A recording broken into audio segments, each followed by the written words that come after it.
Hey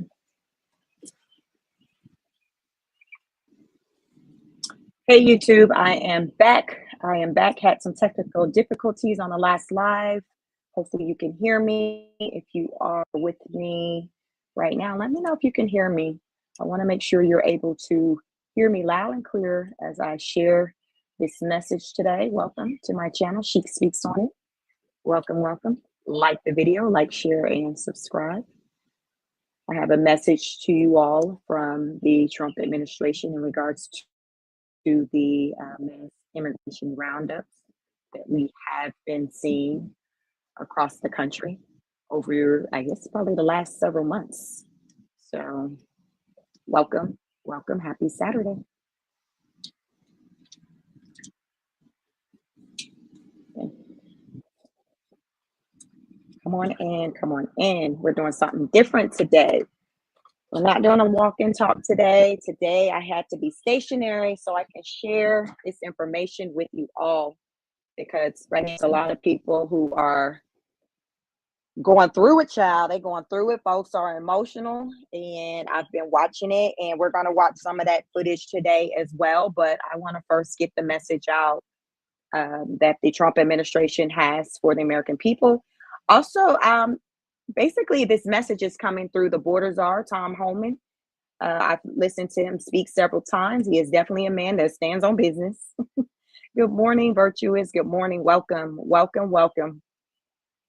Good morning. Like the video, like, share, and subscribe. Let me know, Virtuous, does everything seem okay technical wise as the stream, as I carry on with this live, because I am on StreamYard. Normally I'm on my phone, but I'm doing something. I'm going back to the roots today with the StreamYard because I want to share this video. Thank you so much. But yes, Boarder Czar Tom Homan. I've talked about on this channel before messaging that he's put out there for the American people as it pertains to mass immigration roundups, the Trump administration's goal, the type of numbers that they want to hit. I have called them SMART goals, KPIs, you know, those goals that you have at your place of employment. In particular, you know, in corporate America, you'll hear talks about goals. One moment, hold on. What?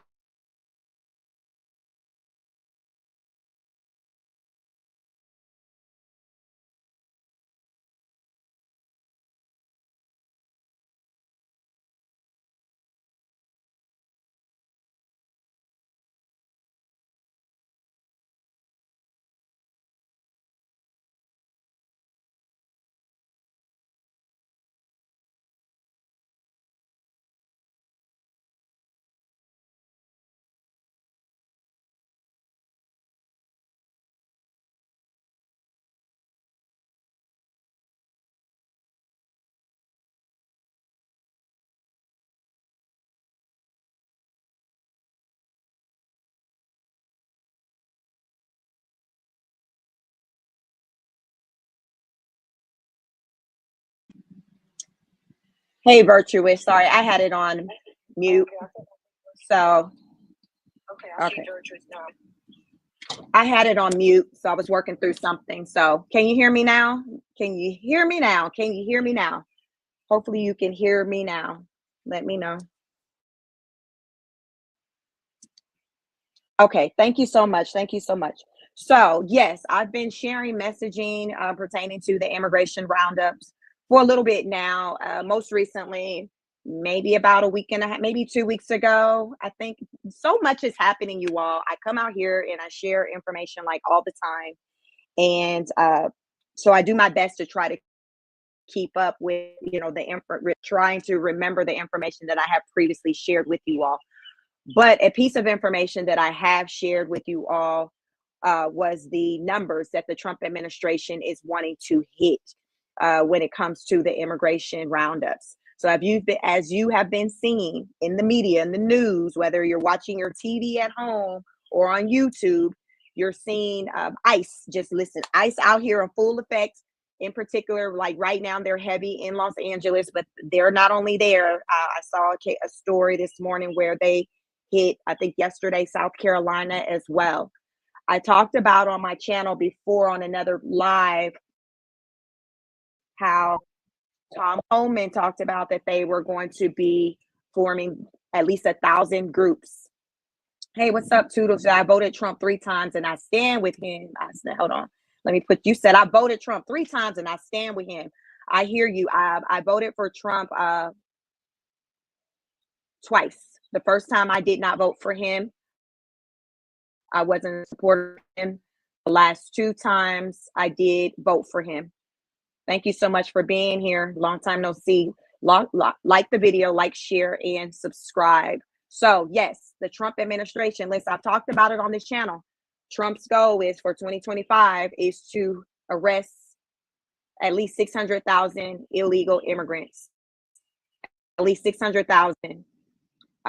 Their daily goal, they'd like to hit around 1,800, 15 to 1,800 arrests per day. So that would have us at a little over $50,000. I mean, sorry, a little over 50,000 arrests per month. You see what I'm saying? These are very ambitious goals. Listen, initially, Trump wanted to round up 1 million in 1 year. And they were like, okay, let's scale it back some. Let's scale it back. We're gonna change that number. We're gonna put it at 600,000. So I'm going to also share with you all information that I found centered around the Trump administration's the first 100 days and their goals as it pertains to just the roundups for the illegal immigrants, like the numbers that they are wanting to hit, things like that. So there's a quota. And for those who are not meeting that quota at ICE, like the Trump administration is moving them around. So some people have lost their position because they have not been aggressive with this approach. So this video you see on Tom Homan, listen, Tom Homan be standing on business.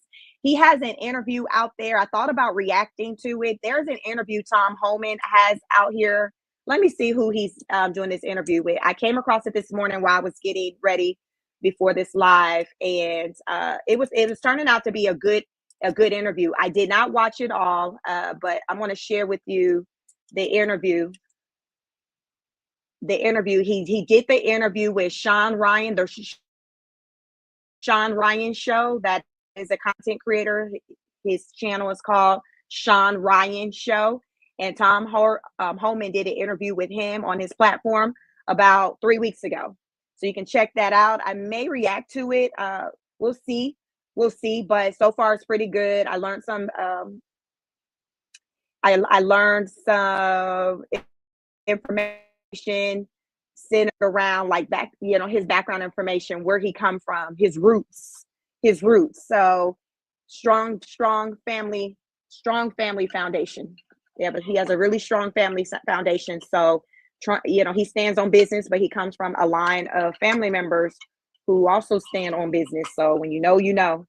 But today, right now, I want to share this video where he talked before the press and shared basically the Trump administration stance as it pertains to illegal immigration. So let's get it. As you come on in, like, share, and subscribe.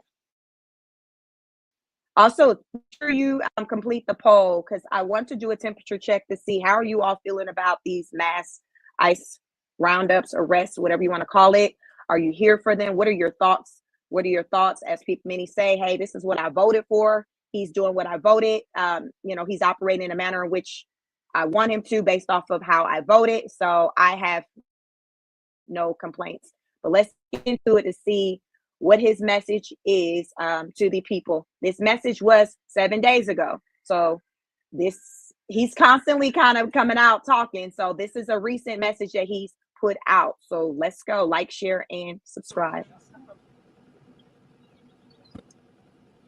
How important is it for you to have public support for the deportations? Extremely important. I mean, I hope most Americans agree that public safety threats and national security threats shouldn't be walking the streets of this country, especially here illegally. So yeah, we like all the support we can get. I think we got the support of the majority of American people, according to the polls, right? Stephen Miller told ICE officials that they need to be arresting 3,000 people a day. How soon do you expect that to actually happen? Is that enough? Look, I've said from day one, you guys ask me this question a lot of times. Am I happy with the removal numbers? Am I happy with the arrest numbers? And I've been fair with you. I said the numbers are better than Biden, but they're not good enough. I said I'm not satisfied with the numbers, so we need to increase. I mean, you look at the recent numbers, we've got like 600,000 illegal aliens walking the streets of this country with criminal convictions or pending criminal charges. So yeah, we need to do more. President Trump made a promise to American people. The American people put him in office on this top issue was immigration enforcement. So yeah, I have not been satisfied with the numbers. Kristi Noem, Steve Miller, myself, we all want more numbers. So we've increased the teams a lot.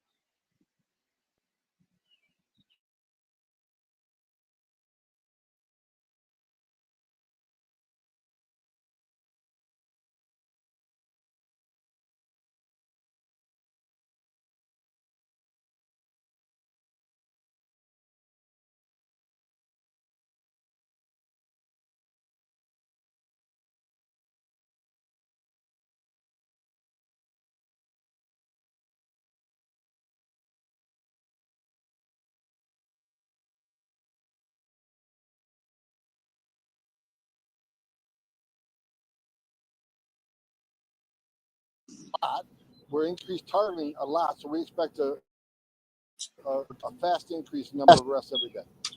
DHS says that officers are up over 400%. Does that track with what you've seen? Can you speak to that?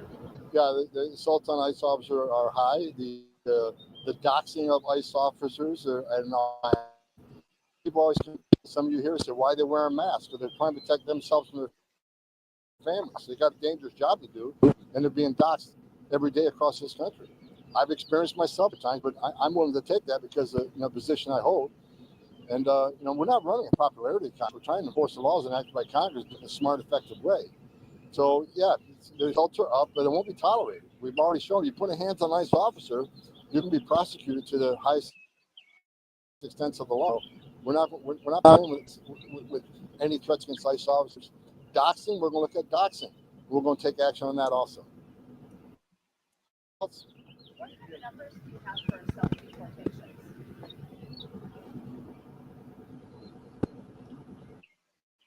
Around 8,500 as far as the CBP home app. There's thousands of deportations where they're not going through the app, they're just leaving. Intelligence reports showing traffic going south now to Mexico, but even the Darien Gap. So there's a lot of self-deportation. I hope they take advantage of it because, they can leave on their own terms, get their affairs together, or we can go find them and formally deport them, which is against them coming legal program. So they should self-deport, give themselves an opportunity, maybe in the future to come back as a visitor or a tourist, or maybe they have a U.S. citizen child that can petition for them. But if we have to formally go through the process of seeking them out and formally deporting them, there's a statutory bar placed against them from ever come back to the country. Do you expect, though, that those numbers will be higher if the policy changes? I think that as they see the ICE arrests in the interior increase, which is going to see a vast increase in arrests, I think they're going to realize we can do this under ICE control. We can arrest you at a place and remove you, or you can take it upon yourself to work with ICE, get your arrangements in order, whether it's your home, your belongings. So I want to pause it there because Tom Homan, the Trump administration have been putting out there I've been hearing them put out at least for about 30 days, 30 to 45 days, an opportunity for the, let's just say this, the opportunity to self-deport has always been on the table. However, the caveat, the new thing that's been inserted is offering $1,000 to each person who self-deports. So that was the new piece that got kind of thrown in. And I probably reported on that maybe going back maybe about a month ago.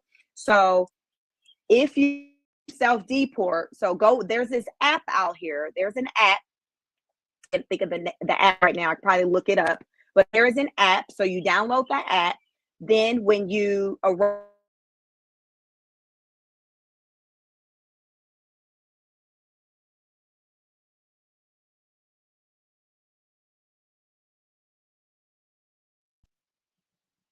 okay, looks like Venezuela, you get on the app and then you make an update to say, yo, I've arrived. I'm here. I'm in Venezuela. The Trump administration will then give you $1,000. Not quite sure how they're going about getting the money to the people who remove themselves on their own from the country, but that's the deal that they have on the table. A couple of weeks ago, I started seeing a lot of people showing up to the location that they need to show up to catch a flight to get sent out to wherever they were going. They had a table out there with toys and things for the kids to pick out something to have, and I guess they can have as a comfort or to play with while they're on the plane, little stuffed animal or something like that. Once again, these same people arrive to their destination, then that's when the Trump administration will give them $1,000. So it's far cheaper for the Trump administration to pay out the $1,000 for those who self-deport than it is for them to pay the money that it's costing to do these mass roundups that we see. This stuff ain't free because you got to round the people up, then you got to take them to the detention center. You got to they got to stay there. So what you got to feed them, make sure there's clothing. Like they need all the essentials, just like hell in a jail. Like it's not free to run a jail or prison system. It's like the same thing. It's like the same thing. It's a detention center. These people are held there, whether they want to leave or not. Like they have to stay there.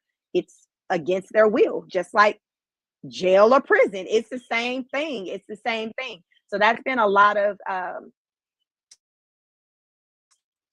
there's been a lot of conflict around that as to the type of treatment that these people are experiencing when they're rounded up, when they're taken to these detention centers. And as we've seen in the last weeks, to where there has been some Democrats showing up to some of these facilities and then just getting into it with the ICE agents or the people who are standing out front of the facility, guarding it, whatever.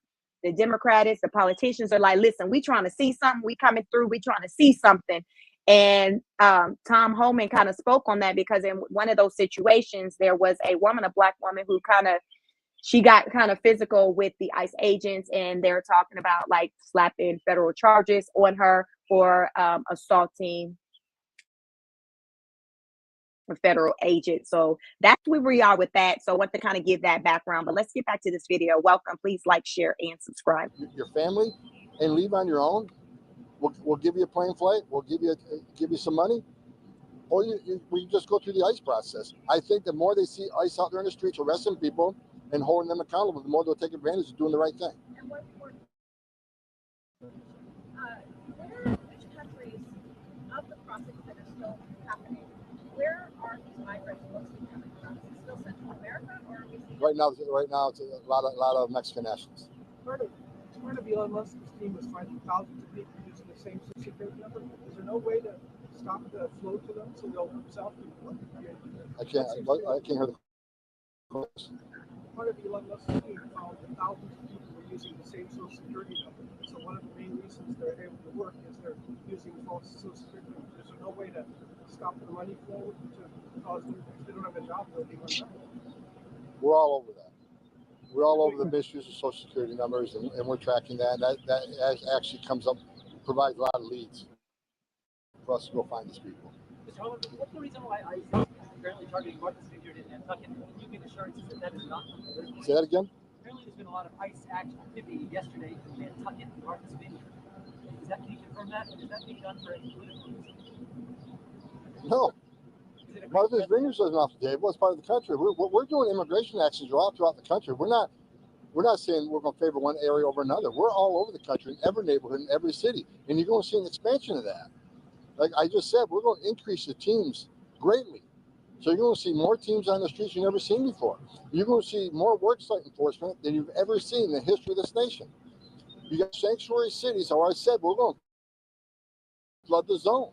If we can't arrest a bad guy in the jail, one agent arrests a bad guy in the jail in the safety and security of the jail, which is safer for the officer, safer for the alien, and safer for the community, okay, you're going to force him in the community to find him. If we can't find him in the community, we're going to find him at the work site.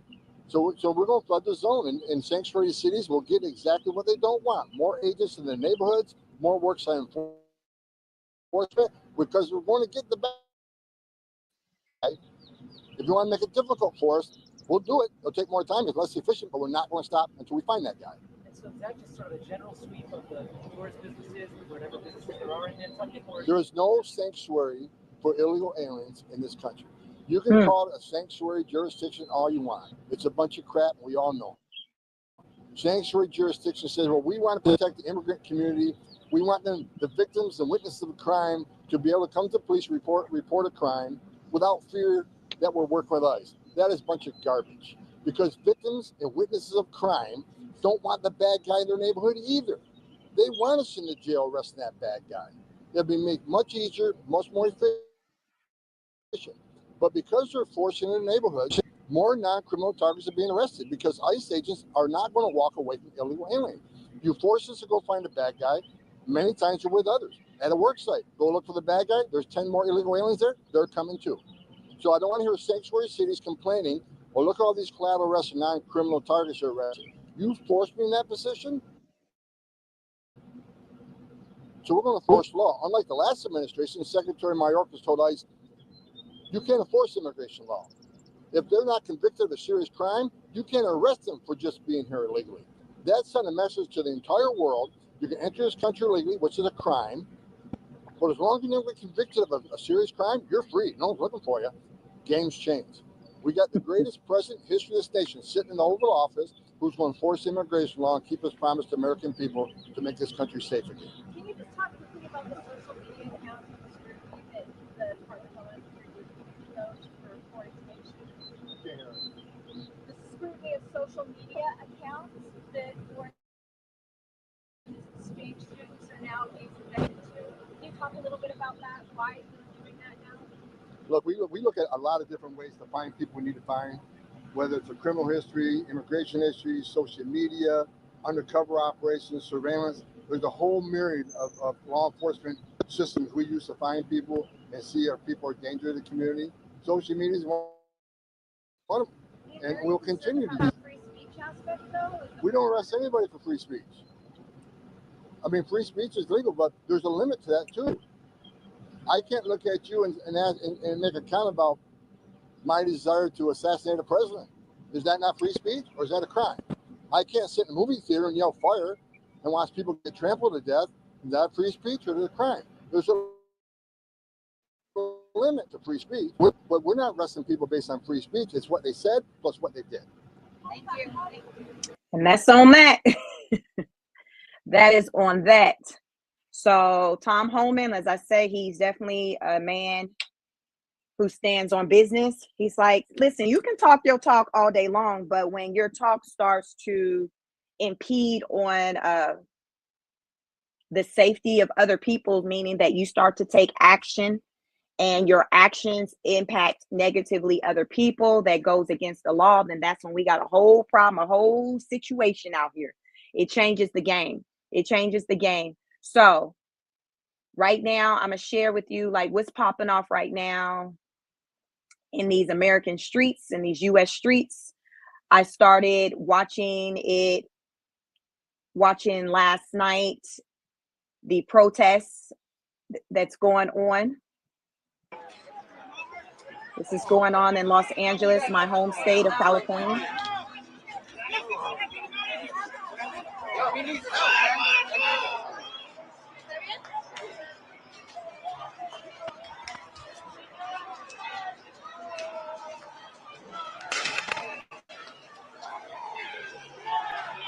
It's going down. It's been going down since yesterday, I saw. It's like the people didn't sleep.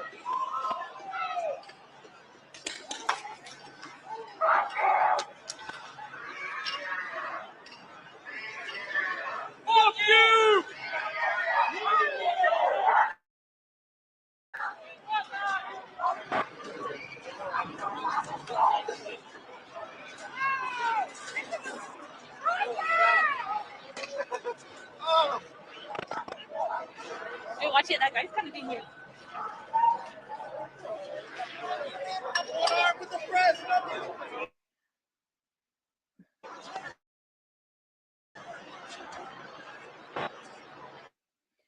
I heard a report that the police officers of Los Angeles right now aren't able to go home They're basically having to continue to work to man what you see taking place right now.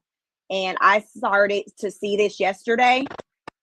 I started to see all of this yesterday. And I'm like, okay, do they do mass arrests on Fridays? Because lately, as I've been reporting, it's been going down on Fridays. Something about Friday.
Yo, I don't think I done seen anything like this probably since the Rodney verdict.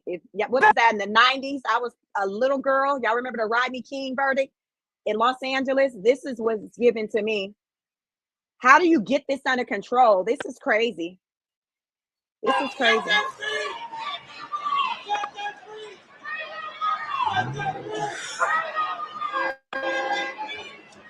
I would not want to be in law enforcement at this time. I got to thinking about Tabitha, what's her name? Tabitha Brown, the content creator. She retired her husband. He was a Los Angeles police officer.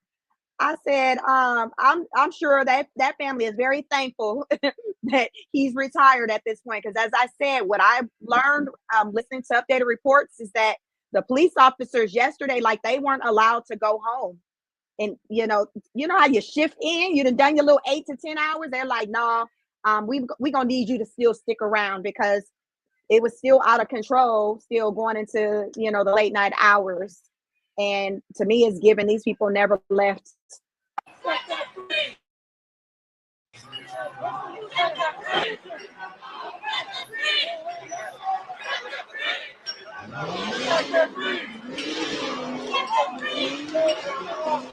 I found it interesting that, I hadn't heard about really many arrests and things. So I'm like, okay, with all this activity that's taking place, as we heard Tom Homan say, that is limitations to freedom of speech. When you start breaking the law and doing the absolute most, then that's when we come up in. And what I've been seeing since yesterday, people have been out there doing the absolute most.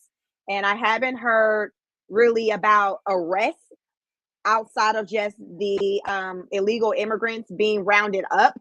But I've seen the cocktail bombs being thrown to the people. Y'all, these people picking these bombs up and throwing them back. I said, my, y'all, they literally was picking them up and throwing them back. Crazy, yo. Yo, my boy. Never mind. Trying to get your attention, me.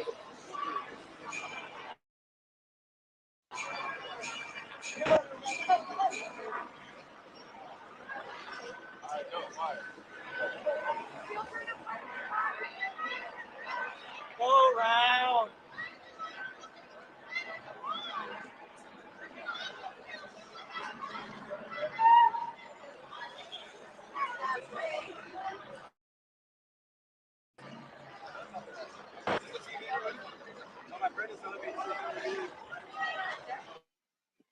You all, please make sure you complete the poll. I'm curious to know your thoughts centered around the mass immigrations. Many people's like, yo, this is what I signed up for. I will say when I voted for Trump, it was the number one issue I had as far as with the U.S., the situation with just illegal immigration just being out of control. I felt like we needed to just get some checks and balances in place like every other country. Like there's processes that you follow when you choose to come over here and stay, just like any other country. So I wanted those rules and regulations that we have on paper to be implemented, because Trump didn't come in trying to implement anything that wasn't already policy. He really came in to enforce the existing policy. And this is what we're getting, his enforcement of the existing policy. This ain't nothing new. This is nothing new, y'all.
Secretary Noam, so Fox News, I just saw, did a post at 11:10 a.m. saying, quote, these protesters were assaulting our officers out there riding, kill ICE, throwing things at them, attacking federal buildings, and perpetuating violence. So that was a quote by Secretary Noam as she reacted to the ICE government raids in Los Angeles, slamming liberal leaders. Child, it's out of control.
So just the background of what you're seeing taking place.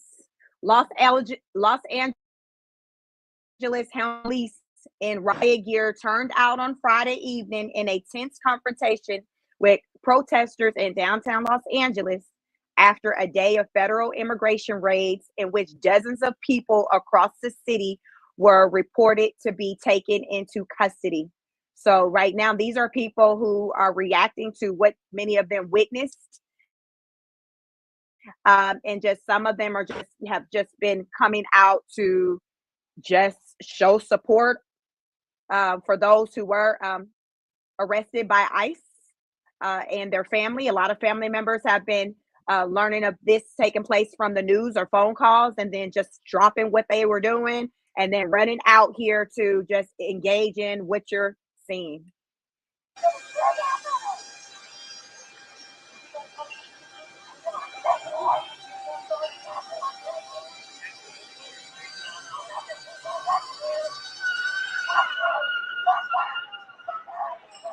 Oh, they should have been trying to send the National Guards out last night. I don't know what the deal is.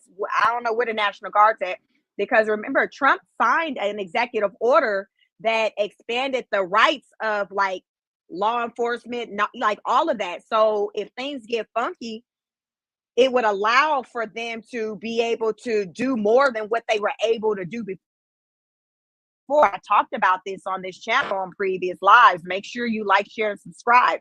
But the executive order gave kind of more power to law enforcement as they protect themselves in the communities when things kind of go awry, like what we're seeing.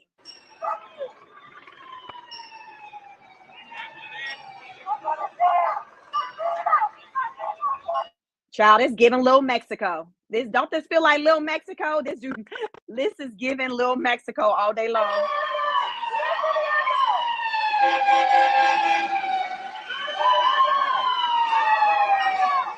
Has Mayor Bass made a statement? That's what we need to figure out, because this is her city. What are you doing? What's your message to the people? Ain't no way to be going down like that in Georgia, and our mayor, governor, somebody would not be on somebody's stage. I remember they started riding out here, and our then mayor Keisha Lance Bottoms got on camera and sent a message to the people of the community to say, listen, this not how we roll here, so y'all gonna need to go and take that elsewhere. Y'all know how somebody get that mama energy and they say it with their neck. That's what she did. She had what was that rapper name? It was an entertainer that she had on the side of her. I can't think of his name right now. He used to be a big Bernie Sanders supporter, but Keisha was like, oh no, this ain't what we do here. We ain't finna come here and be tearing up ish. And y'all, it ceased, it stopped. So again, where is Mayor Bass?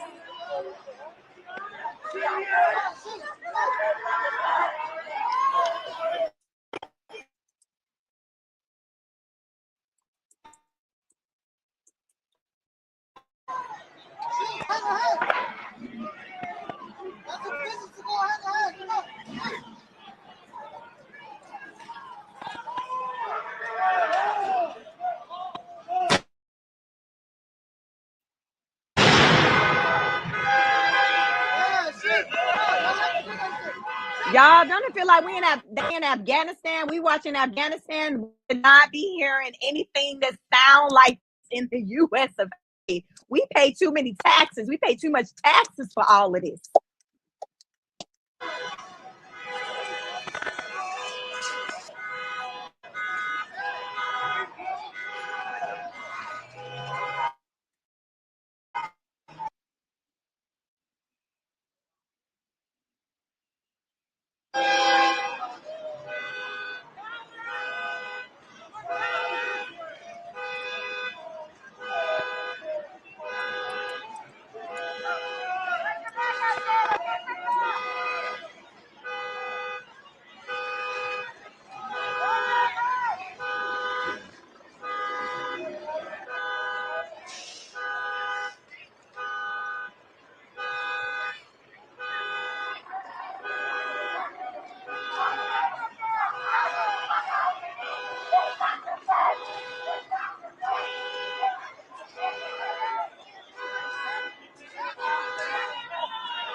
I'm not hearing sound. I don't know if it's the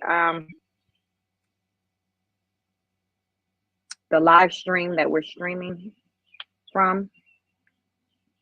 But while there's no sound, so I've been looking for any comments made by Mayor Karen Bass. So I'm on the New York Post right now. Trump admin officials blast LA Mayor Karen Bass's response to ICE raids as cops clash with violent protesters.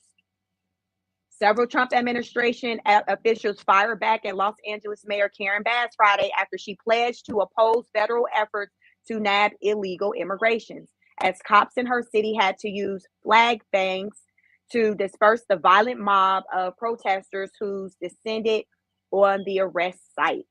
We will not stand for this, Bass said in a statement released after federal immigration authorities arrested 44 people in raids across across Los Angeles. Quote, I am deeply angered by what has taken place, end of quote. The Democratic mayor fumed, noting that her office, quote, is in close coordination with immigration rights community organizations. So she's like, listen, y'all need to leave these people alone anyway. So no, we ain't getting in the midst of this. This is y'all fight. We did not listen. What they say, don't call for me unless I send for you. So she's like, this is not our fight. We're not getting involved in this. And this is where we are at. Virtuous says, I'm really not understanding this chaos, which is why I feel like this is a distraction from something bigger, and these are paid actors. How are they not in violation? Okay, I digress. I've been wondering since I've been watching this last night, like, how is all this popping off and there's been no arrest? Like, it's literally, they were throwing the cocktail bombs back at the ICE or the enforcement officers, whoever is out there representing just welcome law everybody enforcement. as you join us live on abc7.com and our 24/7 streaming channels. Chris Christie up in Air 7 as we continue to follow this civil unrest taking place in the streets of downtown Los Angeles. You're looking live at the intersection of Alameda Street and Temple Street. What started as a peaceful rally, upwards of about close to 1,000 people actually at the very peak, started around 4 o'clock this afternoon outside of the Federal Building on Los Angeles Street next to the Federal Detention Center, eventually turned into a march that has taken an ugly turn as things became more aggressive. There was some violence breaking out on the part of protesters and on the part of federal authorities, calling in for backup from the LAPD, who have now formed a skirmish line after there were a number of objects thrown at law enforcement. Law enforcement has... Come on in, like, share, and subscribe. I will be right back. Basically, rubber bullets, pepper spray, tear gas, stuff like that. You can see a contingent of federal workers here outside of the Federal Building. The protesters, again, that protest, which started at about maybe 500 to 700, again, at its peak was at 1,000, has basically dwindled now to about 50 people left over. These are the stragglers who have really refused the dispersal order that was given by the LAPD. So they went running for it as authorities came basically pushing them down Alameda Street. LAPD with their skirmish line now basically in a standoff with this group, again, of about 50 people or so who are standing their ground at the intersection of Temple Street and Alameda, making their voices heard, trying to get their voices heard by the actual detainees inside of the detention center. That was the original state goal, to basically show support for those who were taken in by ICE earlier today after very tense moments and a very troubling scene across the city of LA. And now you can see that support has dwindled to about a few dozen people who are refusing that dispersal order and continuing to taunt these officers. Officers, again, returning force with less lethal rounds, some tear gas occasionally, some canisters going off. You'll see some flashbangs at some points. And you can see that is now taking place right here as this has come to a pause at Alameda Street and Temple Street.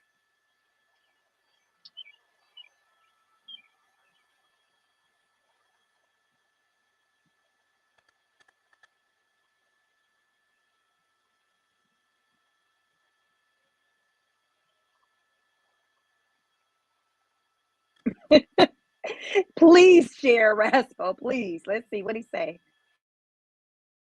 If it was more black people out there protesting, there would be more arrests. Yeah, I said it. No lies detected. No lies detected. That was a thought I had before I stepped away. That was a thought I had. ICE, ATF, Thank you Homeland for Security. joining. Please like, share, and subscribe.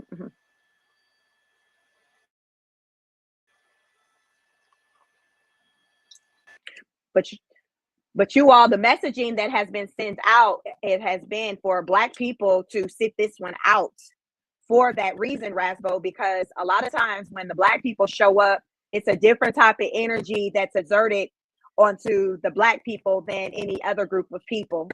And so it looks like, my people, they've been listening. They're like, listen, we will just watch this from the couch, YouTube, join Chic Speaks on it live. But yeah, we're not going out there. And a lot of the, brown people or people in the Hispanic community have kind of expressed not being happy, or they have taken notice of the black people not going out there just doing all of this alongside. To keep it real, a lot of times when it came down to anything centered around black people, we wasn't looking to our right and left and seeing people from the Hispanic community out there protesting with us on whatever fight that we had going on. So I think it's just that a lot of people are just used to just black people just showing up and showing out for just anything that they feel like that's unjust. But this time around, like, we're learning, because we're seeing that it's not serving us a lot of times, and we're the ones who get the short end of the stick, meaning we're the ones getting arrested, hurt. We get all that extra energy onto us that other groups of people don't get. So yes, black folks, yeah, sit this one out. Sit this one out and just complete the poll that I put out there. How about that? You can sit it out, but still have your opinions, whether you're here for it, what you're seeing or not. You do not have to go out and be on the protesting or doing all that. I don't believe in that or support that. I don't even do that myself, because I've seen that as more often than not, it goes left and it's just not favorable. So if you have a cause you strongly support and want to, or there's things that you want to fight against, find another way to do it. But this right here, this ain't it. This is not it. This ain't accomplished nothing. Doing all this wasn't even why Martin Luther King and what he was out there doing. That didn't even work for them. So historically, doing all of this has not worked. What works is just bringing awareness to a matters, campaigning for like policies and things to be put into place, legislations, like things like that. Not any of this. This just gets you kind of locked up, or worse, you just being unalived.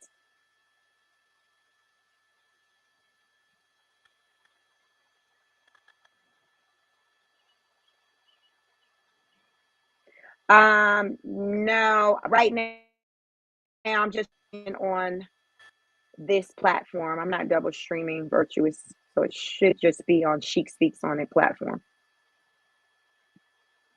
Rasbo say, I'm not protesting. This is not my fight. I hear you.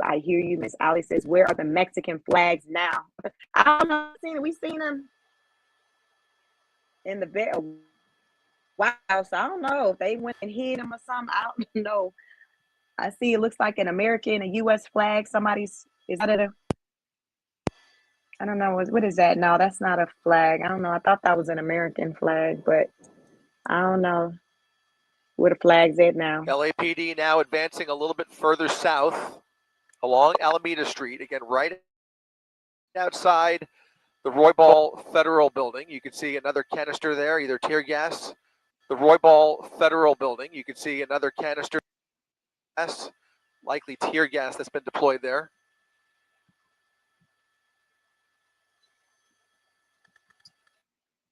Interesting, Virtuous. Not sure. I'm using StreamYard. Haven't streamed from here. Done this in a while. I normally go live on my phone. For some reason, it's different. As you can tell by the numbers with doing StreamYard versus on my phone. That's why I hadn't done StreamYard in a long time, because I saw a noticeable difference with the views. Not quite sure what that is about, but I really wanted to share this footage with you all today. So I'm like, I wasn't really concerned like that with how many people would actually end up being on the live stream. Once again, important to note here, it's only within the last hour or so that things have taken a turn for the worse here. What started as a very peaceful demonstration and a rally earlier around 4 o'clock this afternoon continued into a march at around 5 or 6 o'clock, actually. And the group eventually, basically, the group dissipated as the event ended. But what you're looking at here are a group of stragglers, basically several dozen, who have not gone home and not obeyed that dispersal order, that are now in this confrontation, a tense confrontation with law enforcement. LAPD providing to those federal While we're officers watching who are this, now. I did learn last night that Abrego Garcia has been returned to the U.S. I've covered that story a lot on my channel. He was the guy who was arrested by ICE back in March and sent to El Salvador. And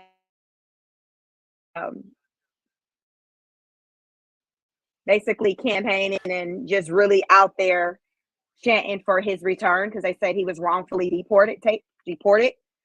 But it has come out, the Trump administration is now saying like, hey, no, we have evidence that he was a part of trafficking, and they requested for Bukele, the president of El Salvador, to send him back, and they did send him back. So I think he arrived yesterday. I will share that story with you all as well. Let me see, one moment.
Undisputed Truth said, this is what happens when you sit back and allow immigrants armed with water bottles to just walk into the country. They should have been stopped at the border.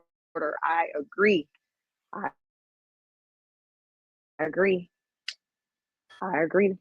It's out of control. And one thing the Trump administration will continue to scream from the top of the buildings is that we are in this situation because of the Democratic Party, Biden, them just not doing a dang thing for the 4 years he was in office. This is where we're at, and Trump is tasked with fixing it. Kevin H said lots of those LA cops and sheriff deputies are illegals. Wow. Because they say, they're working amongst us. They are in our schools, our kids' schools, our jobs. They're everywhere. That's why I say, based off of these aggressive numbers that they want, like with the 1,800, 1,500 roundups a day, 600,000 a year, like that will be a noticeable difference in the population here in the U.S. Like you will see that and feel that eventually. That's a lot of numbers.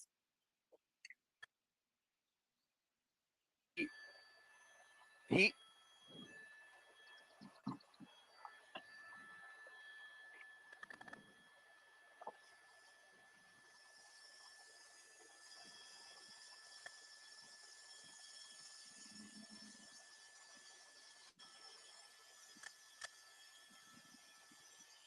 Looks like from the poll, do you support mass ICE arrests across the U.S.?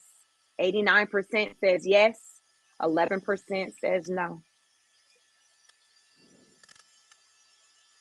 Continue to participate in the poll, because I often hear people say, listen, this is what I voted for. This is what you voted for. This is what I voted for. So this is what I voted for.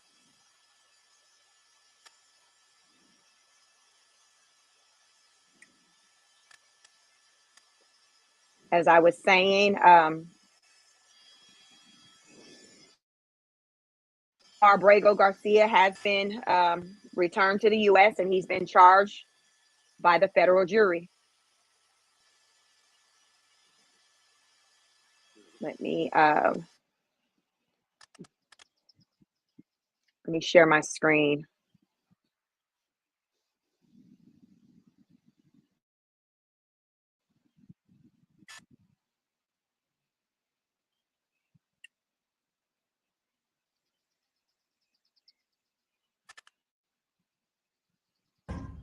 Hi there, everybody. It's 4 o'clock in New York. We come on the air with breaking news. A federal grand jury has indicted Kilmar Abrego Garcia. He is the Maryland man and Salvadoran national who was deported by the Trump administration. 2 counts: conspiracy to unlawfully transport illegal aliens for financial gains and unlawful transportation of illegal aliens for financial gains. That is according to a copy of the indictment obtained by NBC News.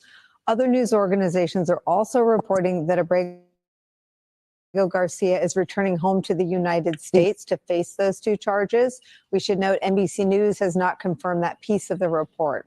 An attorney for Kilmar Abrego Garcia is reacting to the reporting by saying this, quote, "The government disappeared Kilmar to a foreign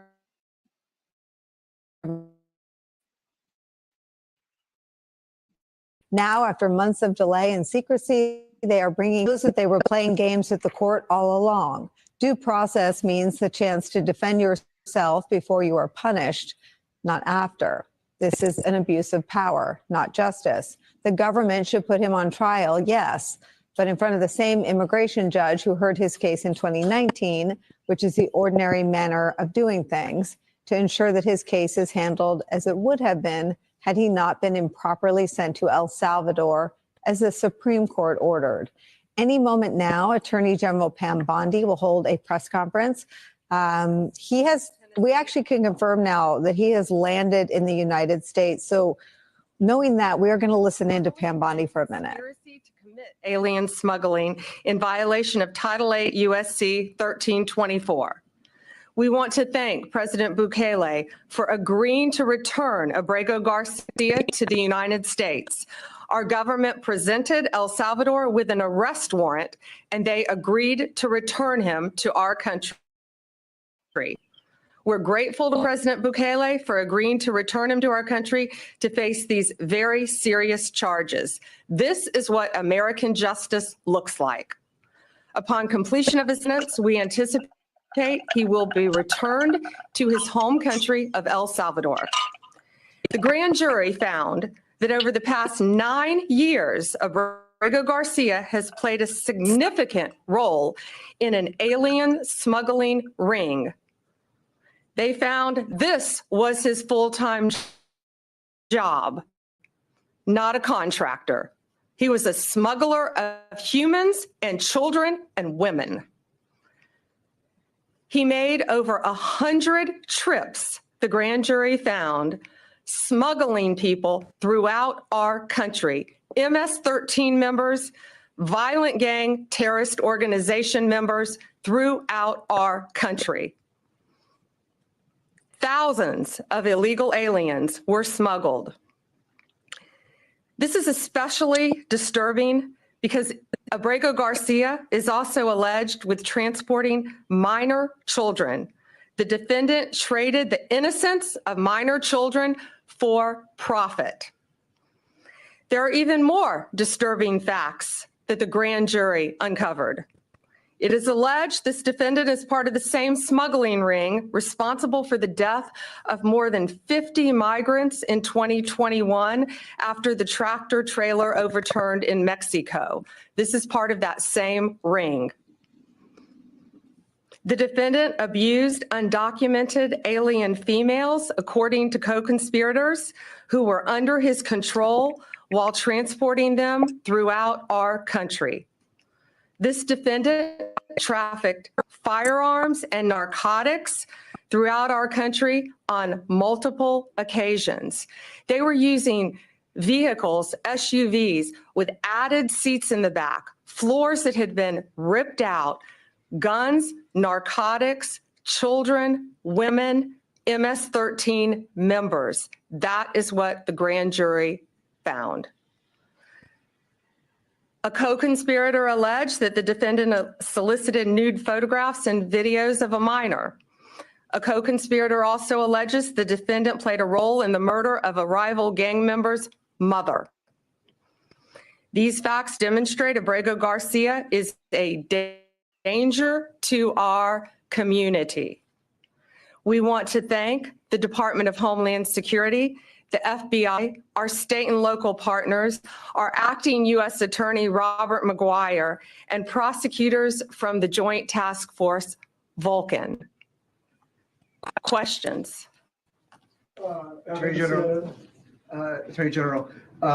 the traffic that we've seen video of Tennessee, where Abrego Garcia was first identified by the local authorities. At the time, the Homeland Security Department declined to take custody of him. What has happened in between that time and in between the time that the government has been arguing that he was not returnable from El Salvador? What has happened since in this investigation that brought you here? Yes, the question was in 2021, there was the traffic stop. And what has changed since then? What has changed is Donald Trump is now president of the United States. Borders are again secure. And thanks to bright light that has been shined on Abrego Garcia, this investigation continued with actually amazing police work. And we were able to track this case and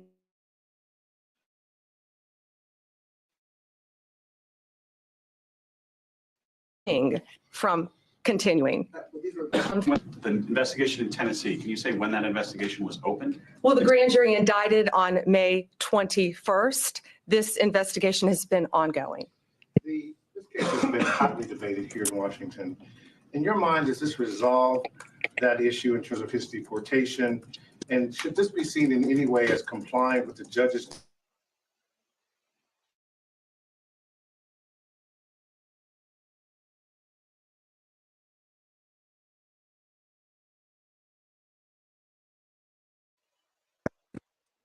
after the indictment? And so the reason why he is back and was returned was because there's an arrest warrant, which was presented to the government in El Salvador. So there's a big difference there. As far as whether it makes the ongoing litigation in Maryland moot, I would think so, but we don't know that. This, he just landed today. Jake, CBS. I just want to confirm what you said earlier, that you're intending to prosecute him and keep him in an American prison if he's found guilty, and then would remove him after his sentence is over. Correct. Yes, he will be prosecuted in our country, sentenced in our country if convicted, and then returned after completion of his sentence. Last one, Sadie, Wall Street Journal. Okay. I have two. One's on topic, one's off topic. Maybe I misunderstood you, but you were mentioning, that he had some involvement in a murder, or was connected to groups that had, involved with this other smuggling ring. But to be clear, the only charges he's facing right now are the, human smuggling charges. Just that's the one offense. But the other things that you have talked about are not actually in the indictment. No, co-conspirators allege that. And we were clear to say that he is charged with It's not only very serious charges of alien smuggling. And again, there were children involved in that. You know, human trafficking, not only in our country, but in our world, is very, very real. It's very dangerous. And as you saw recently in Virginia, the arrest we made of the MS-13 member, unrelated to this, we learned at that press conference, that's where they bring young children into our country and they start grooming them at middle school age to become MS-13 full-fledged members, commit violent crimes throughout our country. It is highly organized. It is very dangerous. And they are living throughout our country, but no more, because they are being arrested, they are being prosecuted, and being convicted and deported when appropriate. That's all for today. Thank you.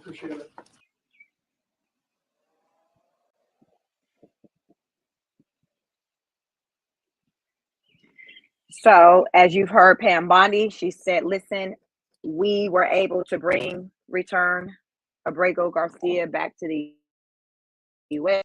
because he has formerly been charged with trafficking.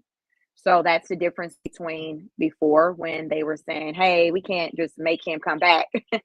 So now that there's actual formal charges against him, they're able to go ahead and bring him back, which they did. They brought him back yesterday. So we should look to hear or to see him in court, probably in the coming week, with his attorney. It's going down. It's going down. My message to anyone who is in the U.S. illegally, to work to get your paperwork in order. But really right now, I actually don't even think that it's even possible to, like, it's from what I've been hearing all year, the process with becoming legal and all of that, it's been halted. So it's like, if you didn't already have your ducks in a row when Trump took office, then you're out of luck, because from my understanding, since he's taken office, they haven't been really accepting any more like applications. Like the process kind of got halted. And that's too why a lot of these people, when they show up to their appointments that they've been routinely showing up for, they're getting arrested then, because the Trump administration, they're canceling those appointments. So when they show up to, like, you know, court for ICE, whatever you call it, the immigration court, when they arrive, they're learning that the appointments were canceled. And in that moment, that's when they're also being surrounded by ICE agents and arrested and hauled off. So this is what's taking place across the US. Rasmus, a lot of people out there protesting, probably family members of illegal. They probably, their family members was going to be excluded. Some of the people, since I've been following the riots since last night, there was one young lady, she talked about, she was maybe about 19, a young adult. She learned about everything that was taking place while she said she was at school, she was in class, and she learned of everything that was going down with the ICE roundups, and she left and immediately went to, I think, the workplace of her dad to see if he was okay, and she didn't see him. So it was concluded that he was picked up. They said a part of this mass roundup, ICE went to like Home Depots. How many of you see a lot of like Hispanics working out or standing outside of Home Depot, waiting, hoping that someone will pick them up for work and take them to a job site to earn wages for the day? I live in Georgia. I see it all the time. It's been a thing since I could remember. So right now, ICE agents are showing up to those places because they know that it is likely that there'll be illegal immigrants there waiting for work. And that's what happened. They had, I think they rounded up yesterday about 40 illegal immigrants. And this is, you know, how it became on and popping in the Los Angeles streets, because There were people whose loved ones were rounded up. And then also, as people's loved ones are being rounded up, the people aren't on the outside, aren't being told where they're exactly, from what's been said, they're not being told where these people are being taken. So say, like I said, the young girl, you know, her father was likely picked up. She has no idea where, like, he was taken. But I think there is a facility out there in Los Angeles. I've been listening to different reports in I think South Carolina, they did a roundup, and those people were saying, hey, when they've been rounding up the people here, they have not been telling us where they're taking our loved ones. So some people think that they've been taken to Florida. Some people think they've been taken to Georgia. My thought is maybe they don't have a detention center as of yet in South Carolina, so that's why they're kind of brainstorming on like places where the family members may have been taken, which is likely out of the state.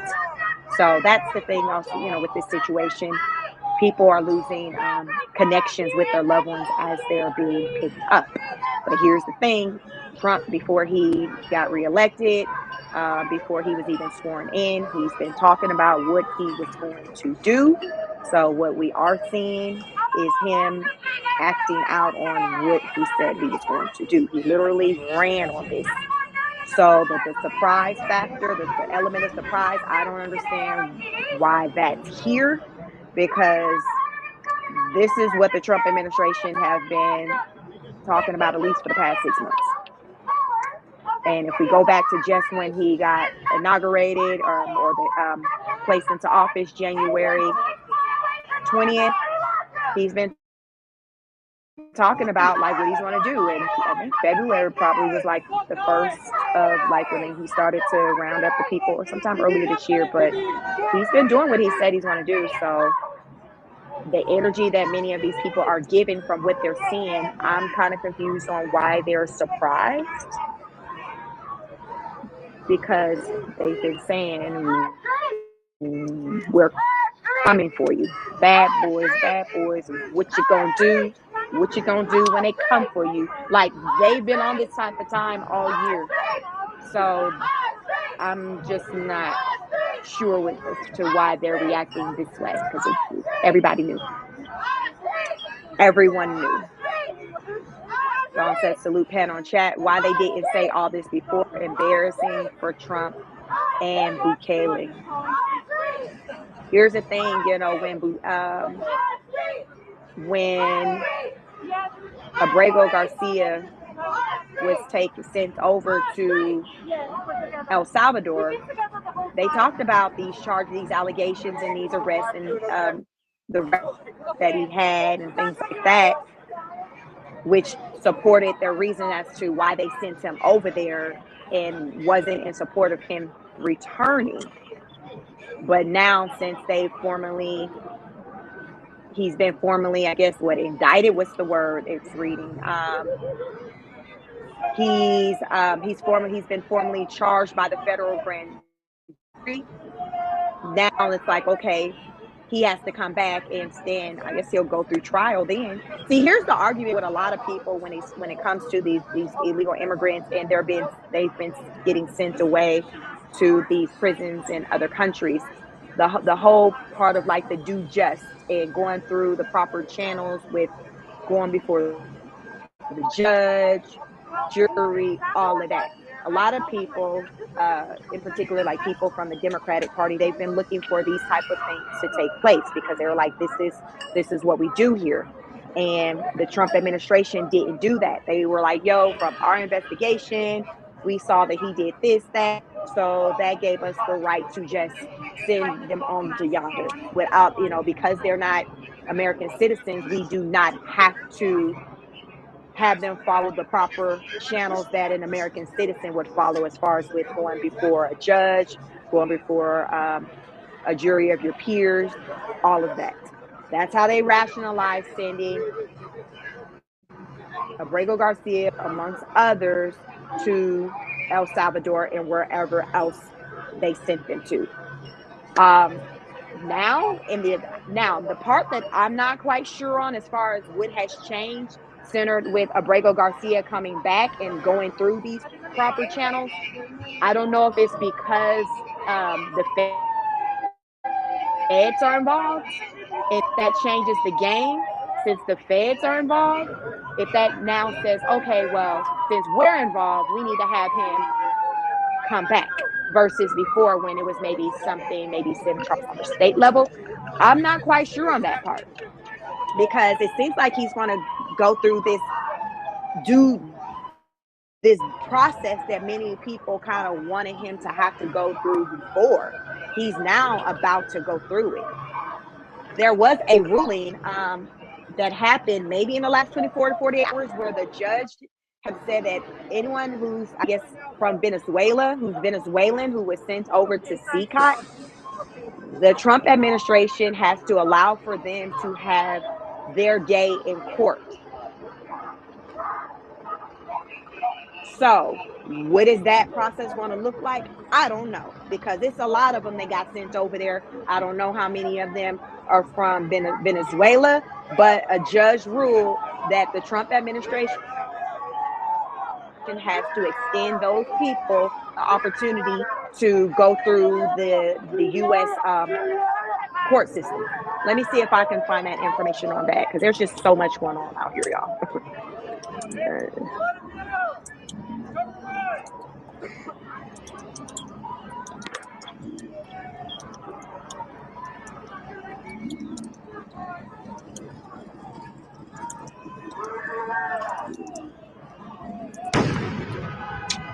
Let me see. All right. So let's see what they're talking about. Maybe we may be able to.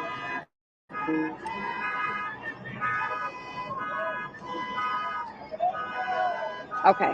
So I'm going to share my screen. Or, okay, you all can continue to watch this. I'll read what this article is saying. I'm on CBS News. Trump administration must give due process to Venezuelan men sent to Salvadorian prison, judge rules.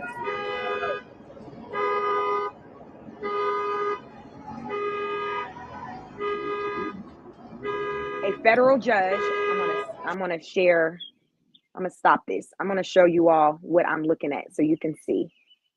So you can see what's going on out here in these streets. You see this?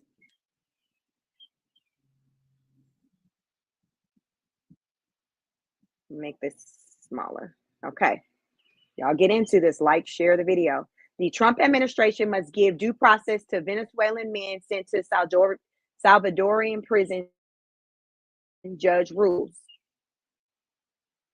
A federal judge in Washington, D.C. ordered the Trump administration to give more than 100 Venezuelan men is sent to a supermax prison in El Salvador earlier this year a chance to contest their deportation, the latest development after months of legal battles over the fate of the deportees.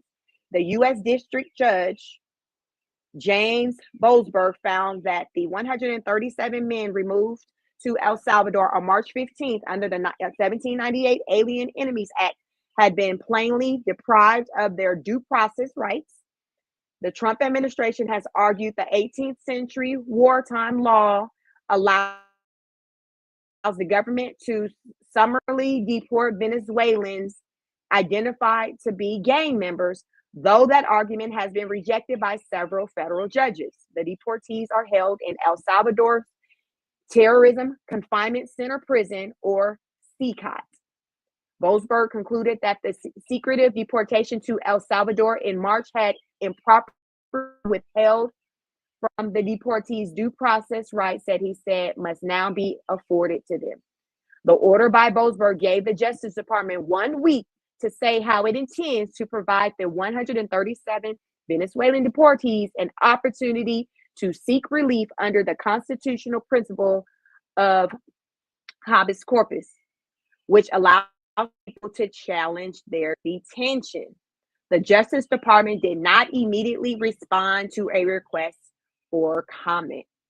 As in now clear, CCOT class members were entitled to notice and an opportunity to challenge their removability pursuant to the proclamation. That process, which was improperly withheld, must now be afforded to them. Put differently, plaintiffs' ability to bring habeas challenges to their removal must be restored, Boasberg wrote. The judge added that the men must be allowed the practical opportunity to seek habeas relief that they were previously denied, and their cases must be handled as if they had never been removed to El Salvador in the first place. Boasberg ruled that he does not have the jurisdiction over Venezuelan men who are subject to the Alien Enemies Act proclamation and are still in state or federal custody. The judge said he cannot grant relief from his position on a bench in D.C. after the American Civil Liberties Union asked for release for both groups of men. The Trump administration has reportedly said all of its Venezuelan men deported to El Salvador are dangerous criminals and members of Tren Aragua, a prison gang that the president labeled a wartime enemy and terrorist group. But a 60 Minutes and CBS News review of the migrants' cases found that an overwhelmingly majority of the men have no apparent criminal convictions or charges. The Venezuelan migrants deported to El Salvador and imprisoned at CICOT include Andre Romero Hernandez, a gay makeup artist whom an independent journalist photographed weeping when he was transferred to the maximum security facility. Child, it's crazy. Let me move this. Let me see. Boasberg also expressed concerns about the government's claims that all the deportees are gangsters, saying significant evidence has come to light indicating that many of those currently entombed in CICOT have no connection to the gang and thus languish in the foreign prison in flimsy, even frivolous accusation.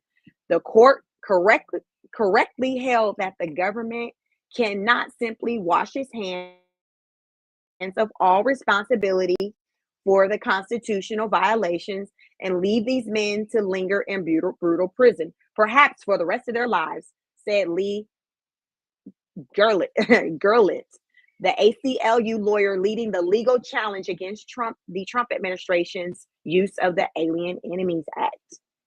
So the March 15th deportation flight at the center of the legal flight overseen by Boasberg sent roughly 240 Venezuelan men to El Salvador alongside roughly 24 Salvadorians accused of gang membership. According to government officials, 137 of the Venezuelans were expelled under the Alien Enemies Act, which allows deportation during the foreign invasion, while the rest were deported under regular immigration law. Earlier this year, Boasberg blocked deportations under the Alien Enemies Act after a challenge was brought by the ACLU on behalf of a group of Venezuelan migrants who sought to prevent their removal under the more than 200-year-old wartime law. After an appeal of Boasberg order by the Trump administration, the Supreme Court in April allowed the Trump administration to restart removals under the Alien Enemies Act, but mandated that those subject to removal are entitled to some level of due process, including a notice before their deportation. While the April Supreme Court ruling prohibited Boasberg from granting nationwide relief to those currently in state and local detention across the country, the ACLU asked him to consider the case of the men who are already in CICOT, given that there are no other legal jurisdictions that apply. In April, Boasberg found that probable cause exists to find the Trump administration in criminal contempt over what he said was its willful disregard of his order to turn two planes carrying the men around. You all remember when Trump went to court, they said, hey, these planes need to be turned around. The Trump administration, look, well, they said don't send them away. Trump administration was like, listen, the planes are already in the air. Listen, they about to land now. The judge said the Trump administration can remedy the breach of his order before contempt proceedings are initiated by asserting custody over the immigrants who were removed in violation of it. So they can assert their right to challenge their removability. That has not happened yet. And the Trump administration have argued in both this case, in the case of Abrego Garcia, who was reported due to an administrative error, that it does not have custody over the men because they are technically under the control of the Salvadorian government. President Trump and his allies have repeatedly attacked Boasberg over his handling of the case that arose after the president issued a proclamation in March invoking the Alien Enemies Act. So remember, it says here, Trump was like, listen,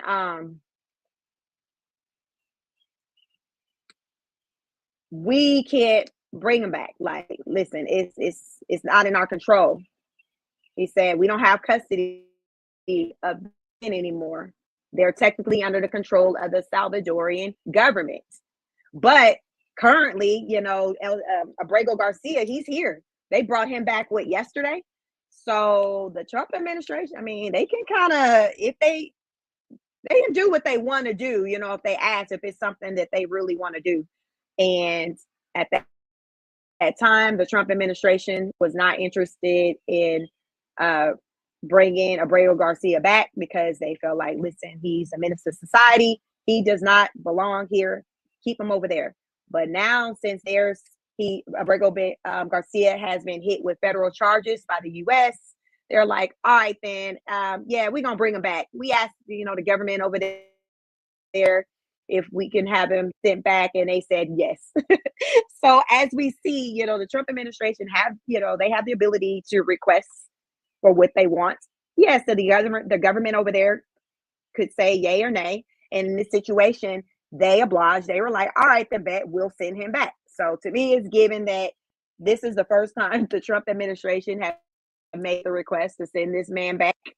And because listen, the man's back already. So before, Trump wasn't making the request. He's like, yo, I mean, it's our jurisdiction. We can't control nothing over there.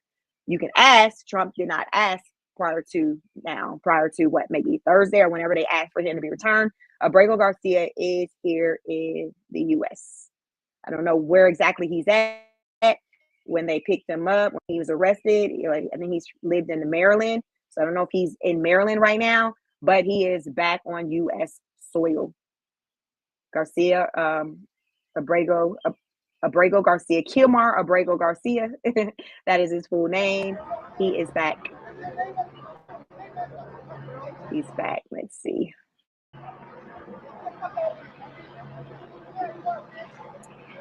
Let's see something. Make sure. Make sure you hold on to it tight. Want to refresh. Okay. Wasn't hearing any sound. Want to make sure that we're good over here. Because I'm not hearing sound on this video. Not sure though if there's sound. But you all can see it's going down. Even he's thinking you're a stupid ass. Don Cottle Supreme Court ruled 2 days ago, a district court judge doesn't have that authority. All will go through the Fifth Circuit.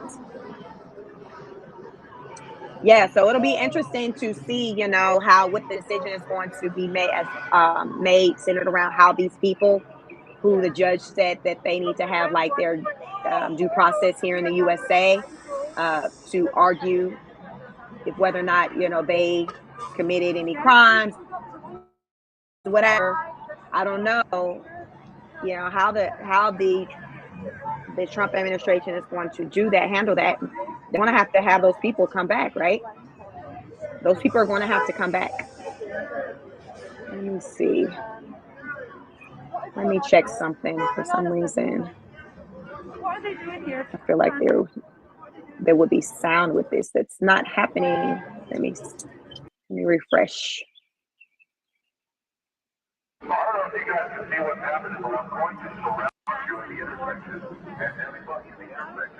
Let me try something else. Like switch over. Los Angeles live.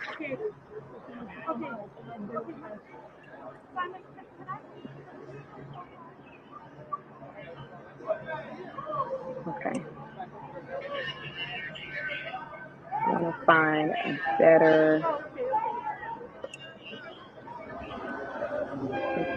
Okay.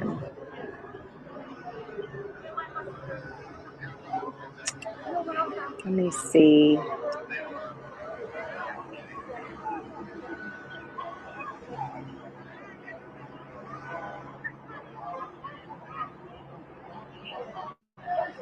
Okay, so looks like everyone's on commercial right now.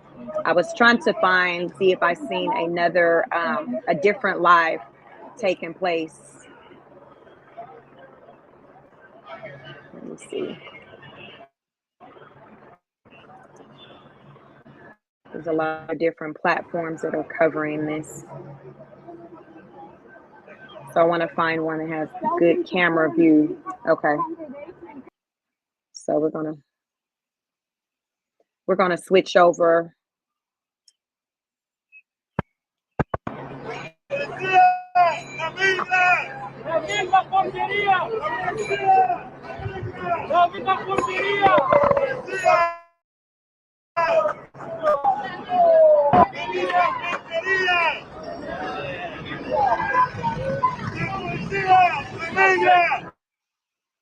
Oh, I couldn't hear it. Virtuous. So you say you're able to hear it?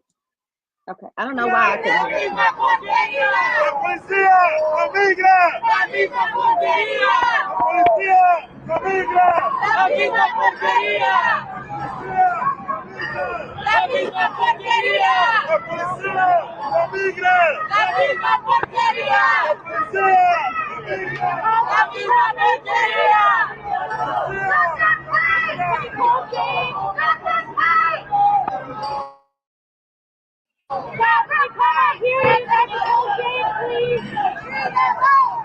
America first. Team USA. Thank you for joining. Please like, share, and subscribe. God bless President Trump. God bless the American people.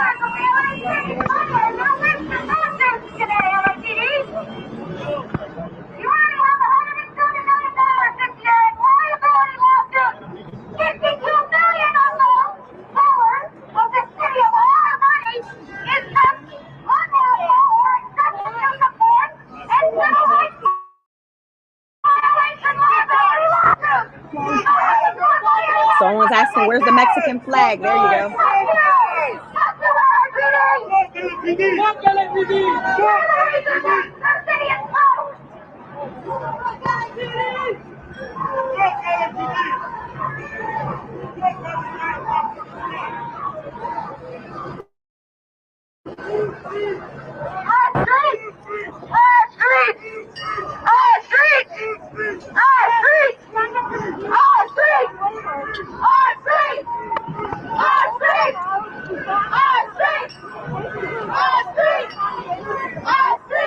What are they chanting?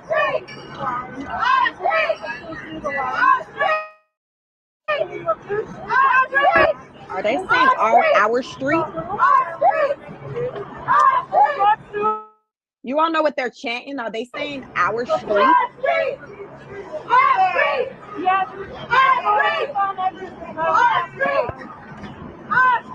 Yes, we're together. We've been together the whole time. I'm doing okay, bro. Okay. Sandra, you ready? Okay, I'll come to God.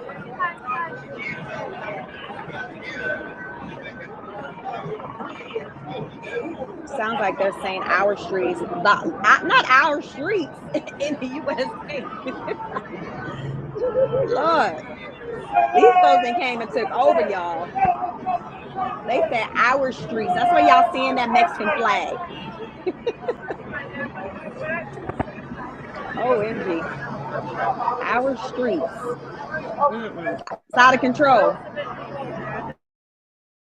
What country do you see Americans in? What countries have you seen American people in and they were over there chanting our streets? Like, have y'all gone anywhere in this world and you seen Americans over there chanting our streets? The disrespect. Can't make this issue up.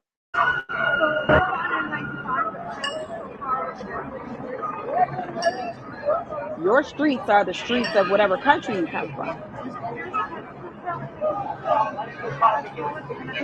Like they put the masks on, it's fine.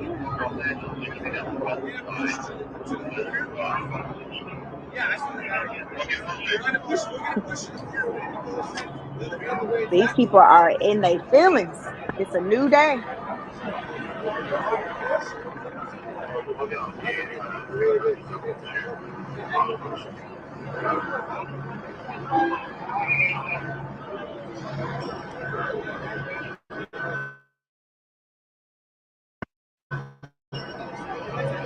Boarder Czar Tom Homan said this is going to be a new norm until we get these illegal immigrants out of the U.S.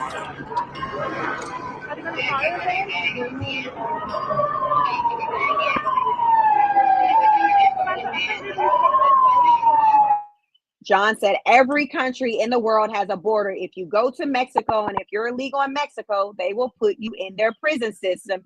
They won't even deport you.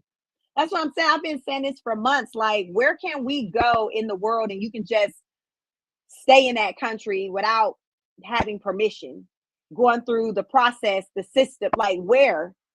It's like the rules that they want us to break. No other country is breaking those rules. Like, so why can't we require people to be upheld to the rules, the processes, the procedures, the things that are in place centered around citizenship?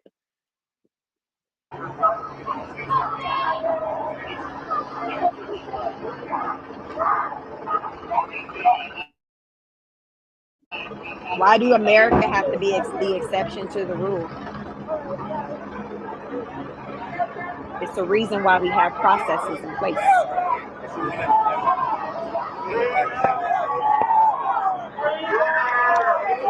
Processes help to create order. You see what happens when you don't follow process? You don't have order. The order that the U.S. historically has had is much of why people have wanted to come here, right?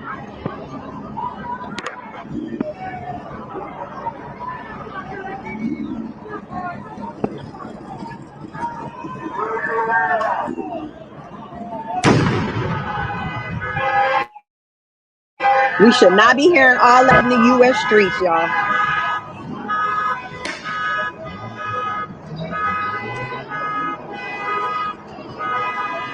They would. Gavin Newsom don't need to be ruling over nobody, probably even his kids if he got kids.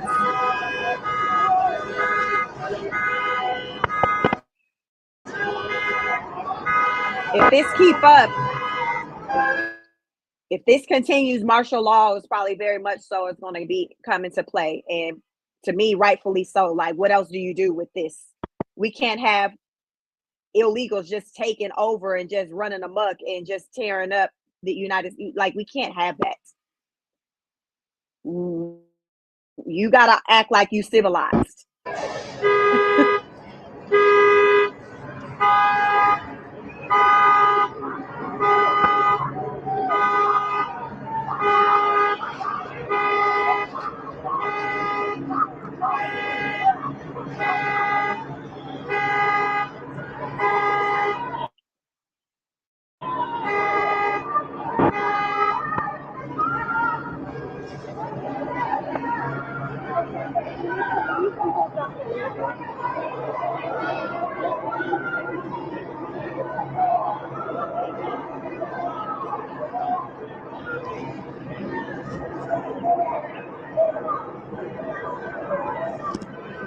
Let me know in the chat. Are you here for the Trump administration to declare martial law or something to get this under control? Because this is crazy.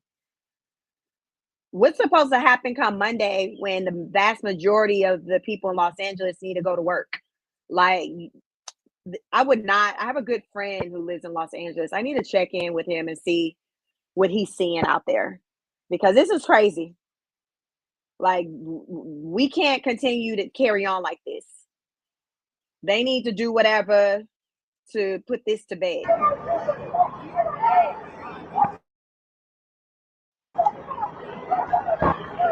Where's the military? I mean, come on now.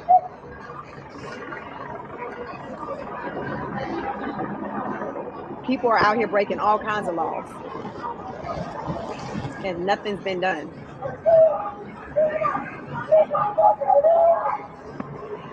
I told you I live in Georgia. Couldn't take place here in Georgia, not in this Republican state. This is that type of stuff I say it makes a difference on a Republican ran state and a Democrat ran state. Because a Republican ran state, everybody would have been locked up. Everybody would have been locked up. When you know, you know. Let me know, where do you live? Do you see this being able to pop off like this where you live? No, not in Georgia.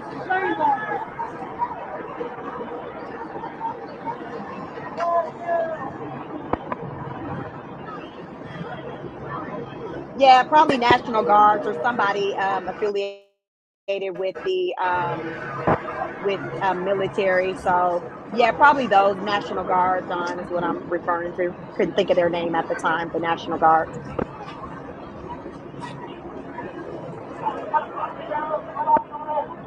I think this would be a great time for the National Guards to be brought up front, to the front. Listen, National Guards, it's your time to shine. It is your time to shine.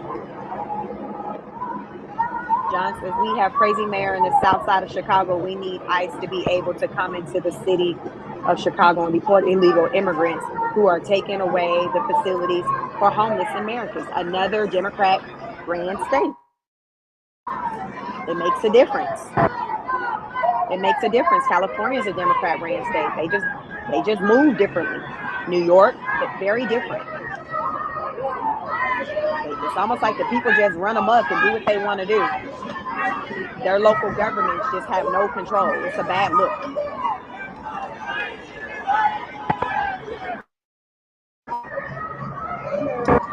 Let's see. Don, you say that order can only come from the governor at the request of the mayor. Listen, somebody need to be putting in some requests in. However they need to make it do what it do. They need to make it do what it do. Because this is out of control. And people are going to get hurt. I'm sure probably some have probably already gotten hurt. But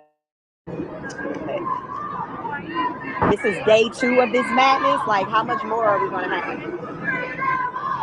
And these aren't any protests centered out around like people who died and stuff like that. This is centered around people who have been picked up for being here illegally, which is on the books for being against the law. So it's not like we're dealing with some things that have taken place that has been against the law. Like when I used what's his name?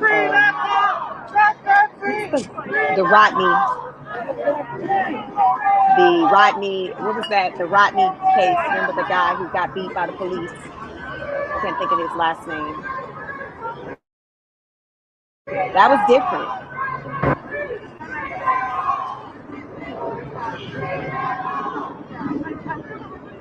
Karen Bass is not effective. Gavin Newsom is not effective. No. California does not have an effective leadership anywhere. Governor or mayor. Everybody moving like they lost in the sauce over there. Democratic ran state. This is what you get.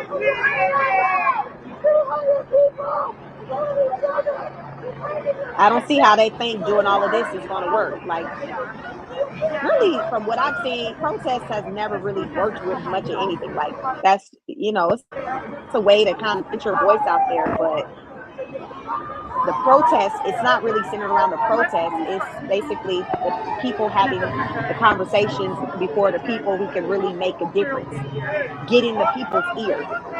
Typically not really getting their ear kind of through the protest. You're going to kind of get their ear through the actions of not supporting things, not spending your dollar on things. That's how you get the attention of people.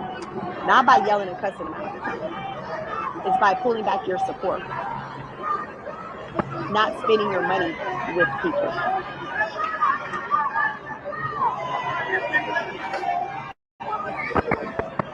This right here is not going to make a difference for nobody.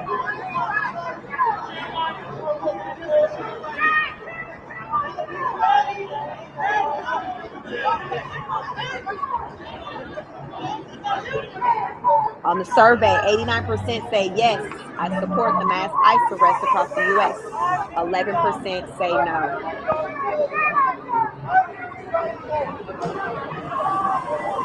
There you go. Most people are in support of what's taking place. But we don't really hear those voices largely. We mostly hear the voices of the people who are opposed it. So it gives as though most people are opposed to it.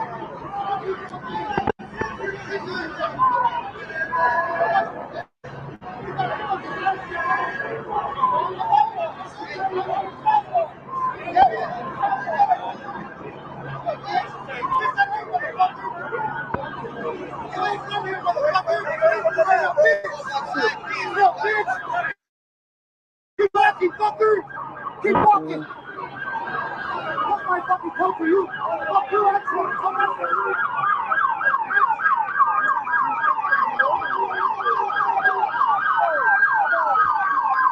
I hope they coming to arrest some people.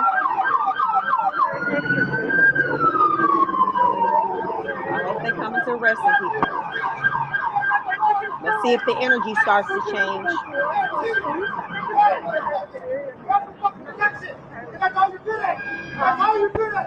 You and your country fuck ass boys! I'm ready. I don't give a fuck. I'm representing who the fuck I am, homie. Wow. Bankrupt the cities is a socialist plan. I'm just saying. I don't know how else you can, what other way you can do it.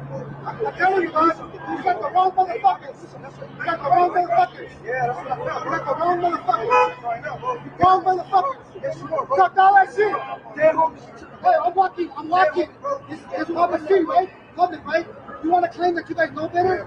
You don't know shit. You don't know shit. I'm telling you, it's over here.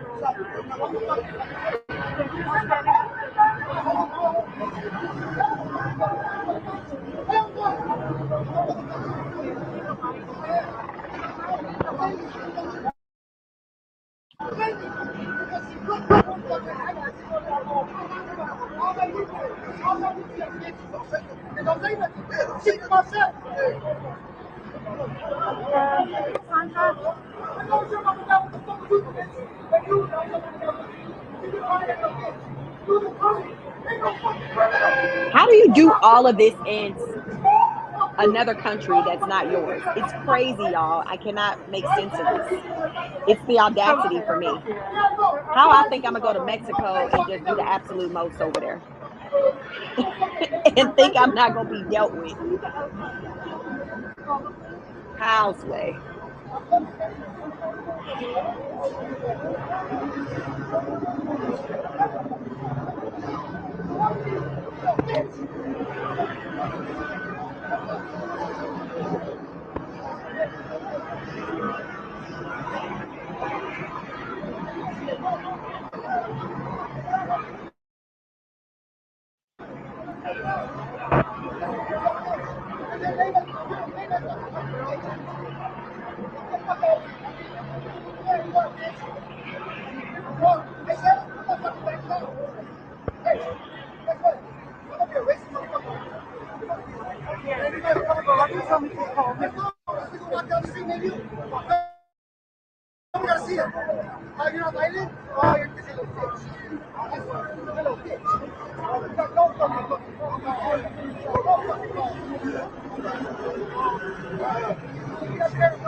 Make sure you hold on to it tight. That stick is going to protect you from your consciousness.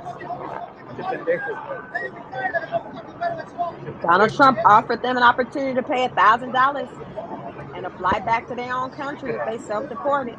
Yeah, and they have the possibility of coming back into the U.S. That's what I'm saying. Like, why are they angry? What is this show? This has been talked about in the media all year. You're a stupid ass.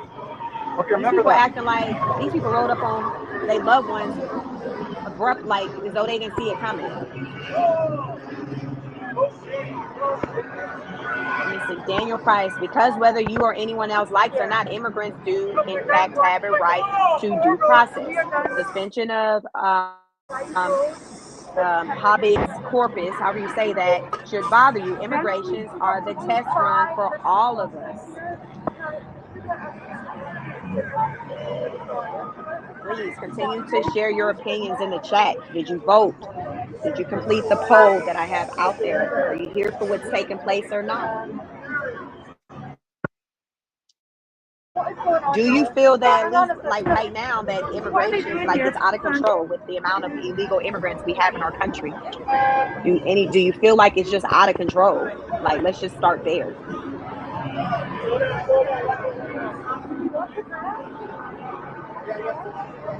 Please like the video. Let me know your thoughts centered around this situation. I feel like the whole situation with illegal immigration has been out of control for a very long time.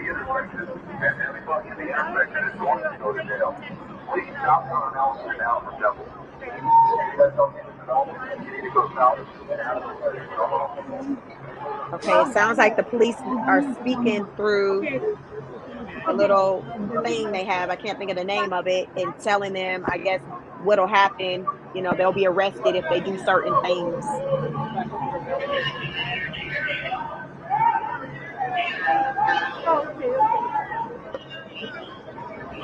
I think it's gonna be some people getting arrested today.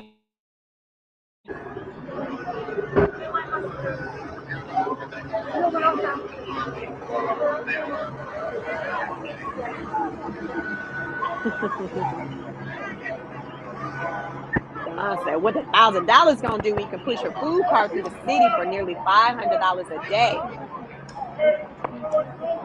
These people are like, listen, I'd rather take my chances. Catch me if you can. And guess what? ICE have caught up with some of the people. They're not done. Daniel said, no. Many of those countries that they're fleeing is because the CIA and U.S. destabilized their countries and created rampant chaos, and it created a bottleneck. ENIC, this is broken borders for decades because them protesters wouldn't be there if their parents didn't come decades ago. Common sense says they ultimately want no borders. Marxist beliefs. Look at Europe. Once they opened the borders and started to use one currency.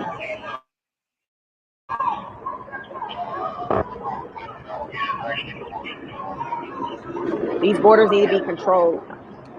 Right now, Trump, the last I heard Trump speak on, as far as with the success rate at the borders, they were at like 99% success rate at the borders.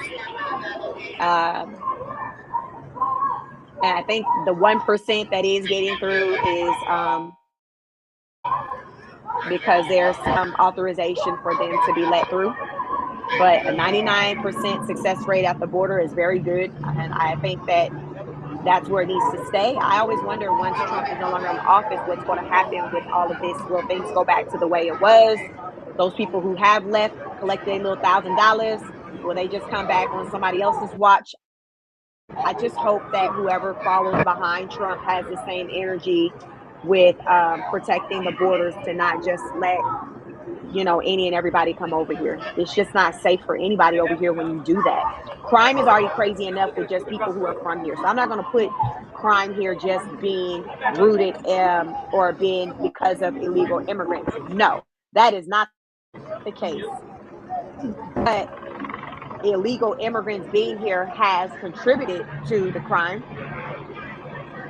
So removing them would lower the rate some. I don't know what percentage, but it will help. We don't need nobody else coming over here adding to the madness. We got enough enough American people. Oh, do the absolute most. We do not need illegal aliens, illegal immigrants coming over here doing the absolute most. We just don't need it. Fuck you, all you class traitors! What the fuck is wrong with you? Class traitors! Fucking sellouts! All to protect billionaire property! Fucking phony shit! Fucking all!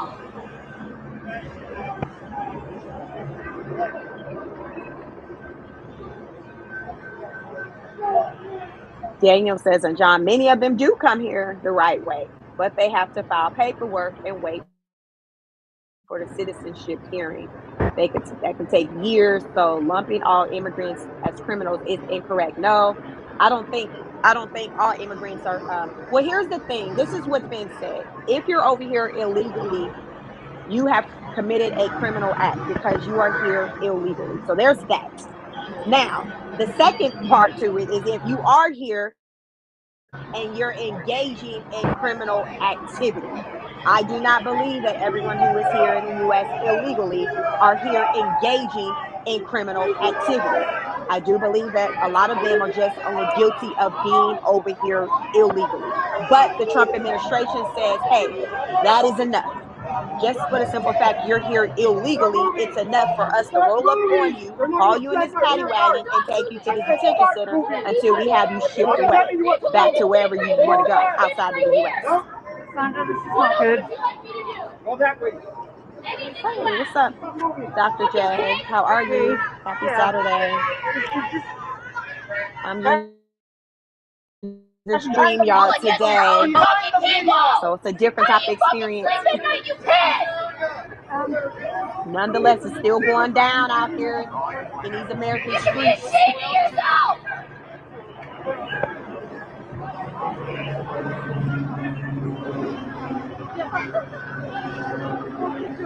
Yeah.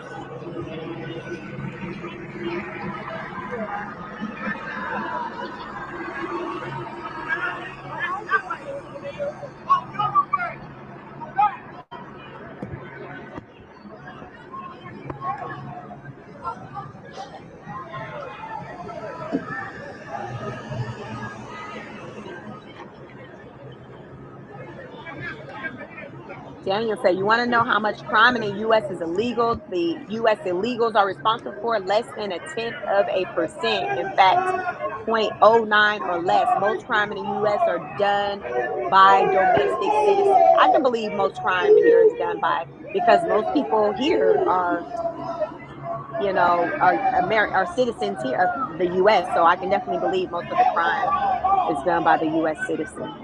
But I had no idea like what percentage was done by illegal immigrants.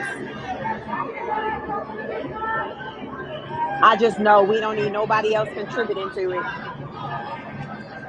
Whether it's how big or how small it is, basically, listen, everybody just go home. Everybody go home.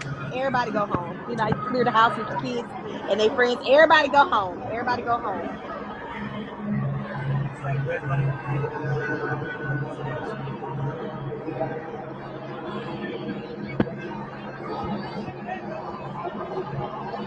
Comment 6 said, did you know George Soros bought over 17 radio companies covering over 200 radio stations? The first batch was during COVID and were Spanish radio stations. I didn't know that, but I knew George Soros, when it came to, with the Black Lives Matters and things like that, he was the one that's supposed to have been behind the funding of it. Allegedly, George Soros is behind the funding of the Black Lives Matter movement.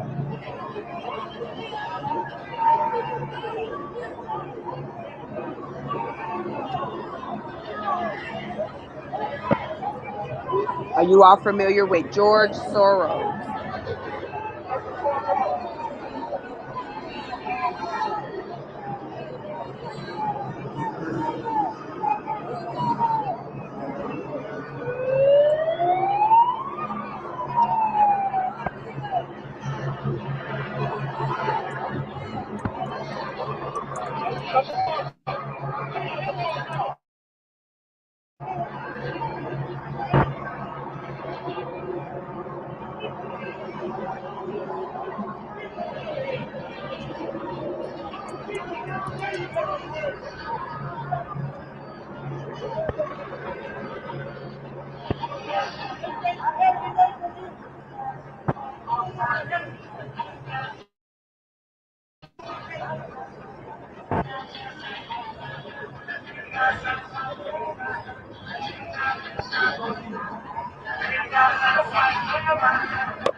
So I have an update. I went over to Reuters.com. They put an update out not too long ago, 2 hours ago, and the update is that an LAPD spokesperson, Drake Madison, told Reuters that police on the scene had declared an unlawful assembly, meaning that those who failed to leave the area were subject to arrest. Television news footage earlier in the day showed caravans of unmarked military-style vehicles and vans loaded with uniformed federal agents streaming through Los Angeles streets as part of the immigration enforcement operations. U.S. Immigration and Custom Enforcement agents targeted several locations, including a Home Depot in the city's Wet Lake District, an appeal store in the Fashion District, and a clothing warehouse in South Los Angeles, according to the Los Angeles City News Service. CNS and other local media reported dozens of people were taken into custody during the raids, the latest in a series of such sweeps conducted in a number of cities as part of President Trump's extensive crackdown on illegal immigration.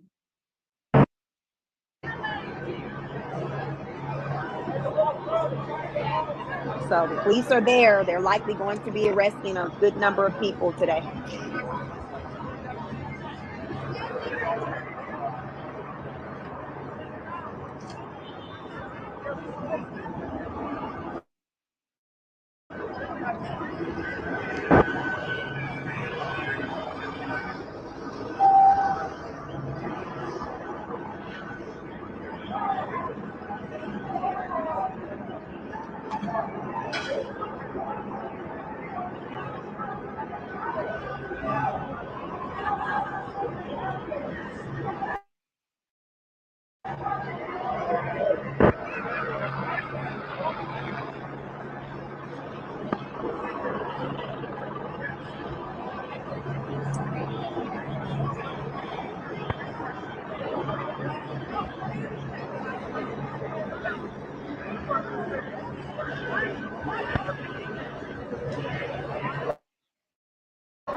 It's going down in Los Angeles.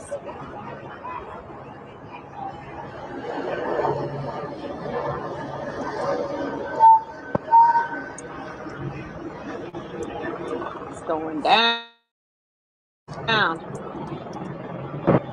I'm wondering if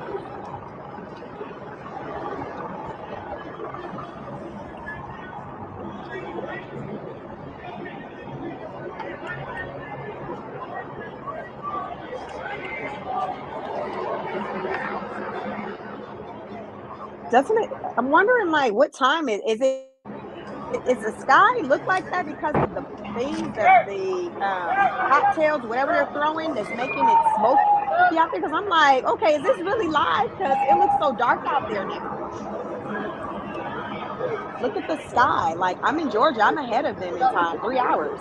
It's 1:20 p.m. in Georgia. So it will be what, 10:20 a.m. in California? I'm like, okay, is this truly live? Or yeah, if the sky just looks that way because of that was last time, man. Okay, thank you. The news are still running as live. Okay.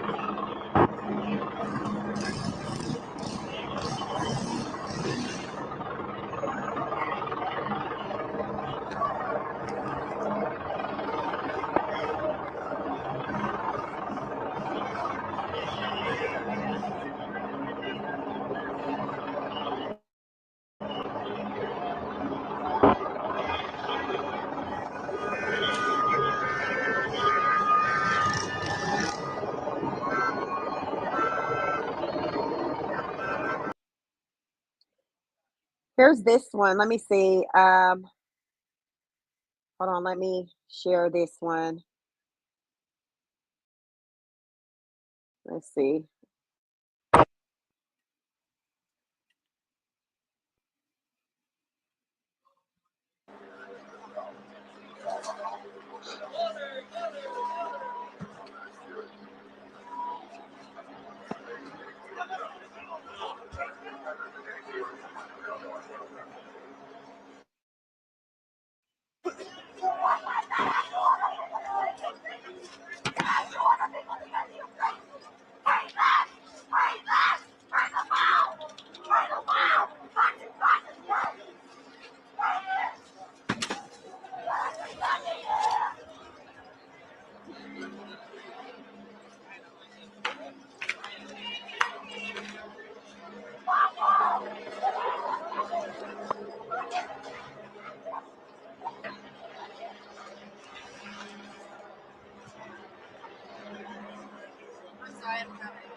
So the protests are taking place outside of the federal detention center in Los Angeles after the ICE raid at the local business. That's what's running across this news live stream.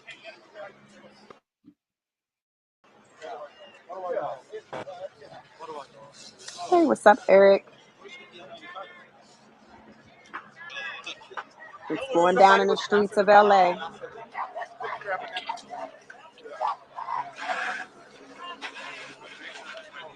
It's going down in the streets of Los Angeles.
We're on Washington 3-1. Now we're on London 3-1.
They're coming out. They're coming out.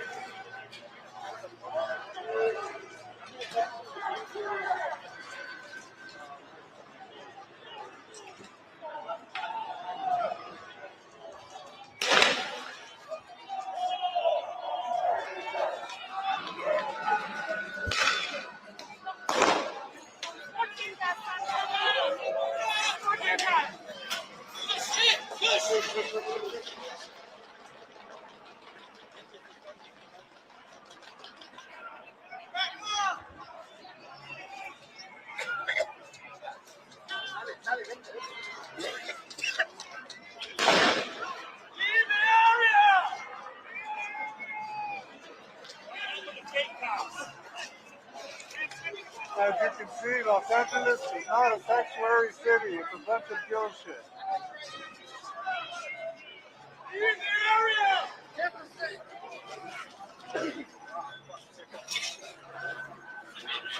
We got you guys out. And the flip-flops can't leave their property.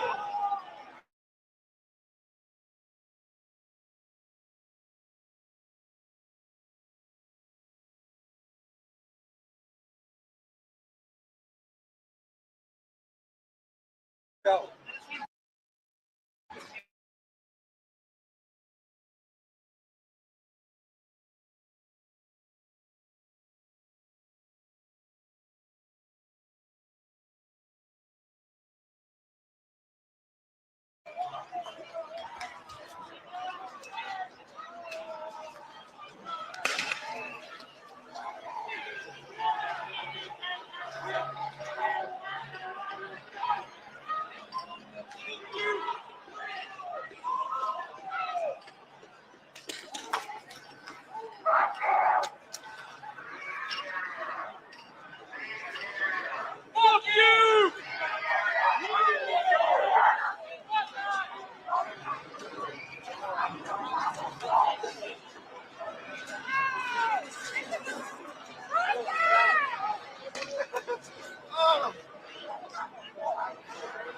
get that guy. He's kind of being here. With the press.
The world is very different now, Eric.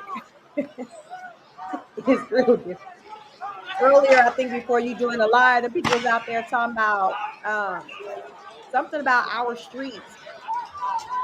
I can't remember. I need to scroll through the comments to see if somebody put it up there. But child, they was claiming the American streets.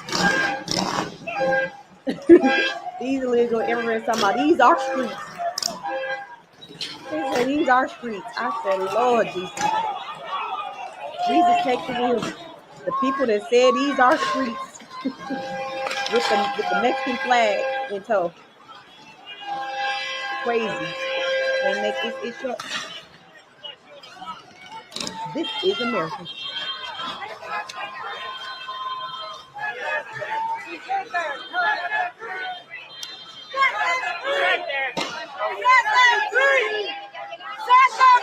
Oh, they're saying protect our streets. Set them free. Set them free. Now she's saying set them free. I mean, earlier they were saying something about our streets or something. Set them free. Set them free. Set them free. Set them free. Set them free. Set them free. Set them free.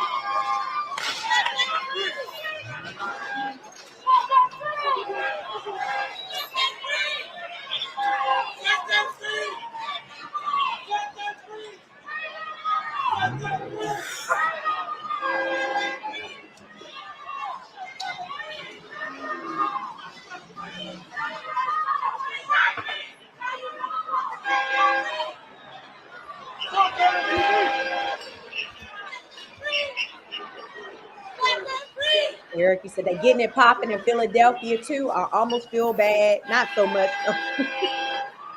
You said you did for about 5 seconds.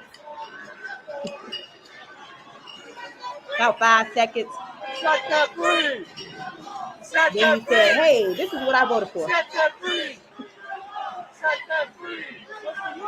Set that free. Set that free. Set that free. Set that free.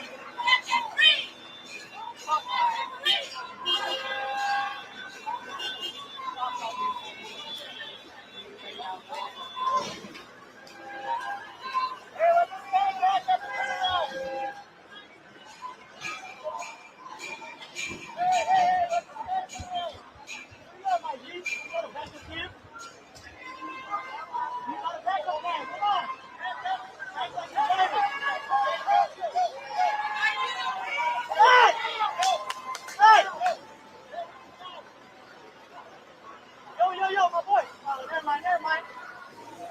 Trying to get your attention, B.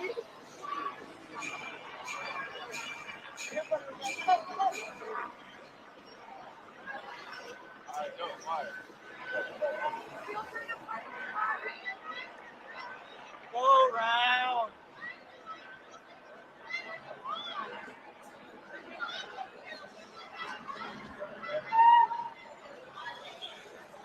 So from the ICE raids, it was about 44 people that was administratively arrested. And then there was one arrest for obstruction. I think that one number is definitely going to increase.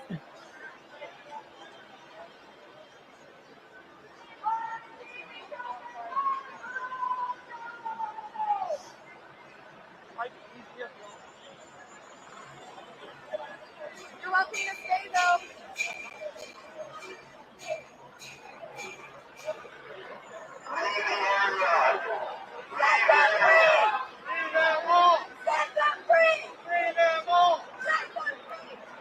Earlier in the chat, maybe not that long ago, there was someone who put in, because I asked the question as to what percentage of the crime here in the U.S.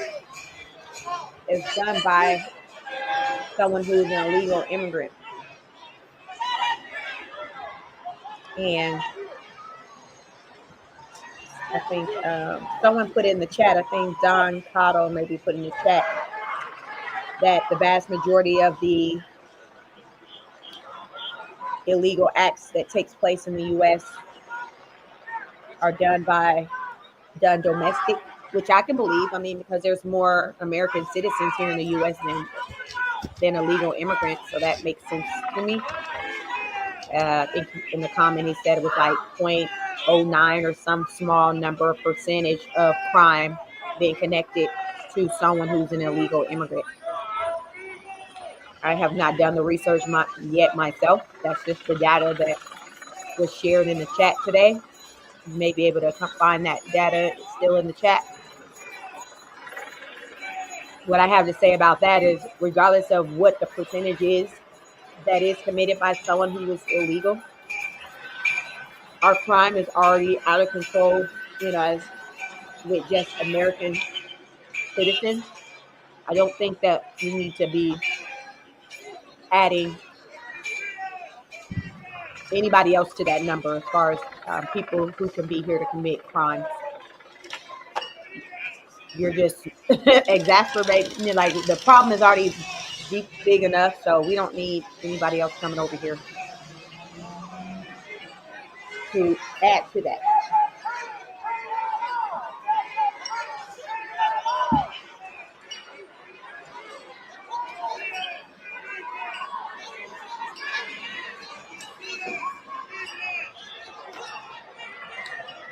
Not even that. Every time I think about the mother of two in North Carolina unalive, but by illegals. Yep. There's a lot of stories out there.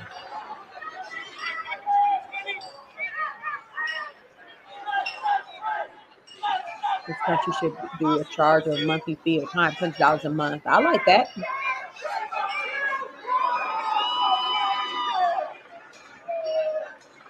Daniel Price says you might want to try a little empathy, seeing as how Lincoln almost wound up kicking all blacks out of the country, and you could have been in these people's situations. How would you feel?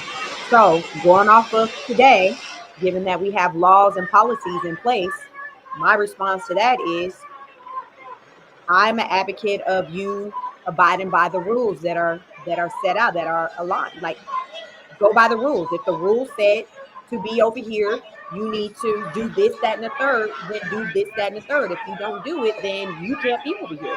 That's my response to that.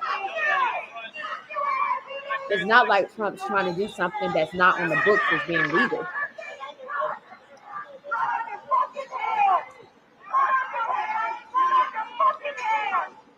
It is against the law to overstay a temporary stay in our country. It's against the law. It's against the law. So if someone tries to put me out of the country unlawfully, yes, that's an entire problem. It changes the game when someone's doing something and it's lawful.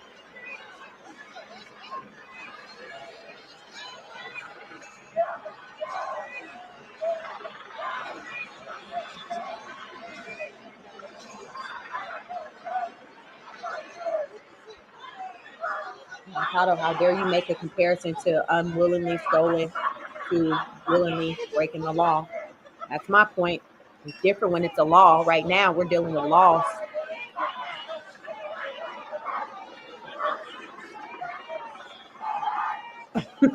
No, oh, he got blocked. Okay.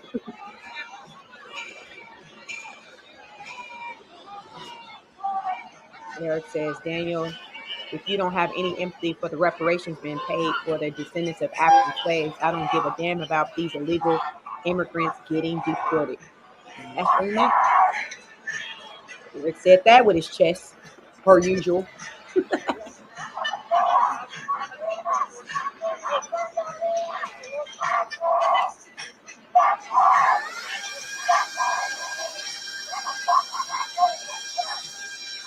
If you're coming to this country just like the American citizens, I feel like you got to abide by the laws. Us as American citizens, there's laws that we still have to abide by. I feel like illegal immigrants have to abide by laws as well. Man, just don't.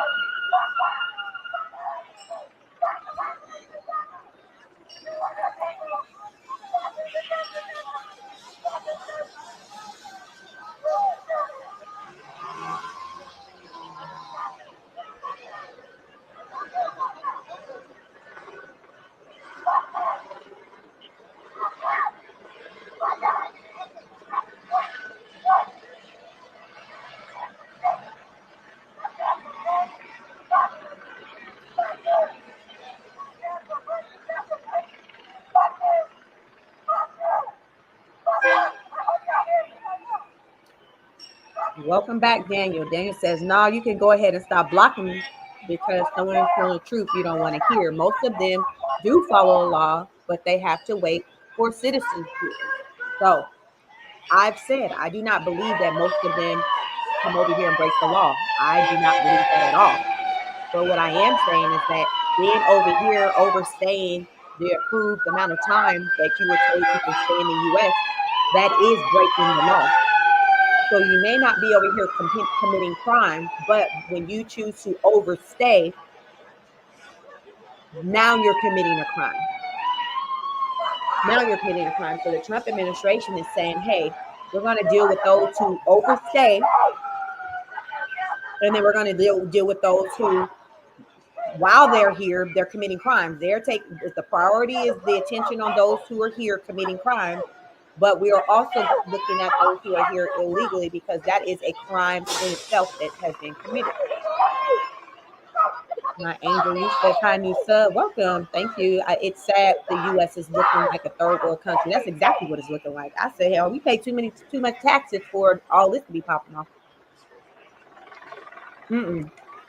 It's crazy for our country to start looking like the country where these people are fleeing from, where they're running from. Make sense. You come over here for a better life, better experiences or whatever, but then you try to tear up stuff. It's like, wait a minute, didn't you come over here because of the law, the order that we had in place? The very reason, to me, I feel like why a lot of them came over here is the very thing that they're fighting against. Law, order, policy, safety, all of those things that they weren't getting in their country, you get them here. Now it's the entire problem.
Welcome, everybody, as you join us live on abc7.com and our 24/7 streaming channels. Chris Christie up in Air 7 as we continue to follow this civil unrest taking place in the streets of downtown Los Angeles. You're looking live at the intersection of Alameda Street and Temple Street. What started as a peaceful rally, upwards of about close to 1,000 people, actually, at the very peak, started around 4 o'clock this afternoon outside of the Federal Building on Los Angeles Street next to the Federal Detention Center, eventually turned into a march that has taken an ugly turn as things became more aggressive. There was some violence breaking out on the part of protesters and on the part of federal authorities, calling in for backup from the LAPD, who have now formed a skirmish line after there were a number of objects thrown at law enforcement. Law enforcement has now returned fire with less lethal force, basically rubber bullets, pepper spray, tear gas, stuff like that. You can see a contingent of federal workers here outside of the Federal Building. The protesters, again, that protest, which started at about maybe 500 to 700, again, at its peak was at 1,000, has basically dwindled now to about 50 people left over. These are the stragglers who have really refused the dispersal order that was given by the LAPD. So they went running for it as authorities came basically pushing them down Alameda Street. LAPD with their skirmish line now basically in a standoff with this group, again, of about 50 people or so who are standing their ground at the intersection of Temple Street and Alameda, making their voices heard, trying to get their voices heard by the actual detainees inside of the detention center. That was the original stated goal, to basically show support for those who were taken in by ICE earlier today after very tense moments and a very troubling scene across the city of LA.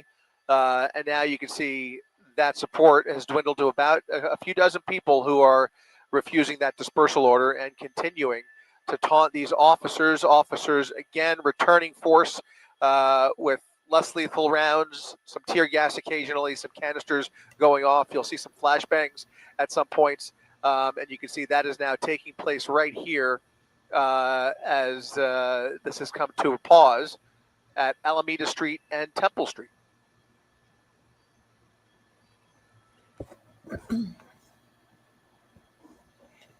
I came across something online that talks about what the objective is for the Trump administration when it comes to these ICE roundups.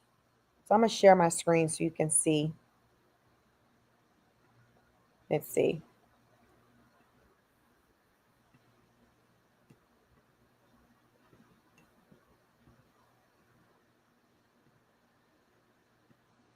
Let's see. So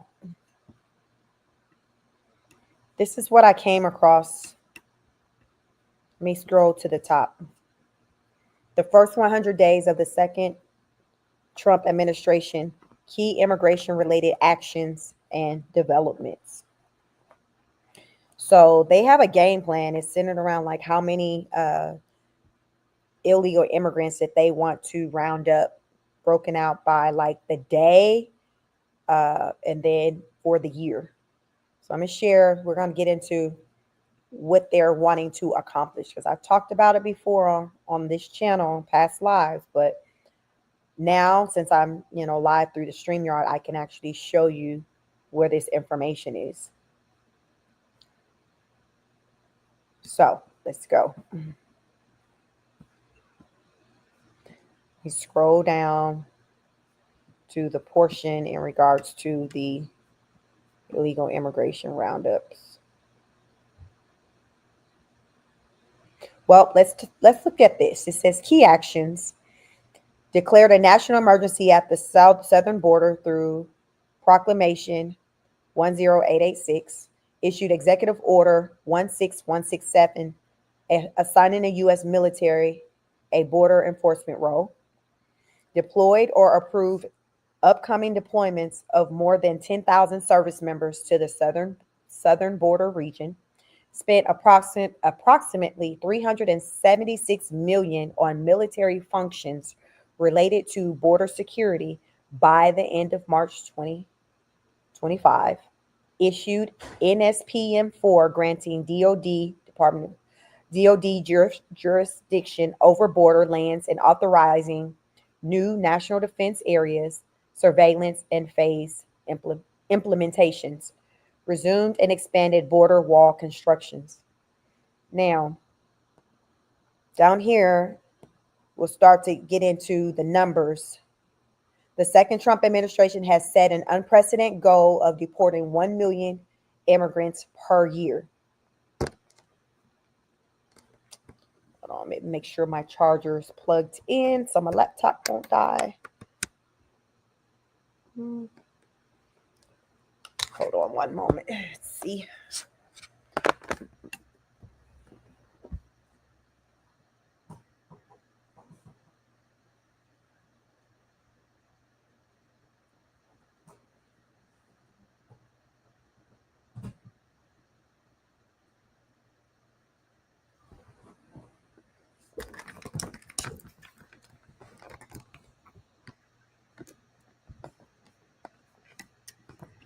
Okay.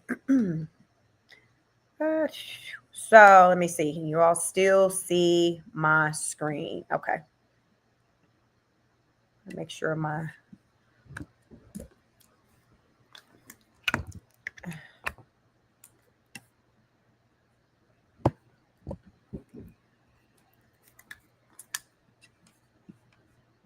want to make sure it's like my laptop's not charging. So the second Trump administration set an unprecedented goal of deporting 1 million immigrants per year, a figure repeatedly cited by the White House Deputy Chief of Staff, Stephen Miller, and far surpassing any previous annual removal record.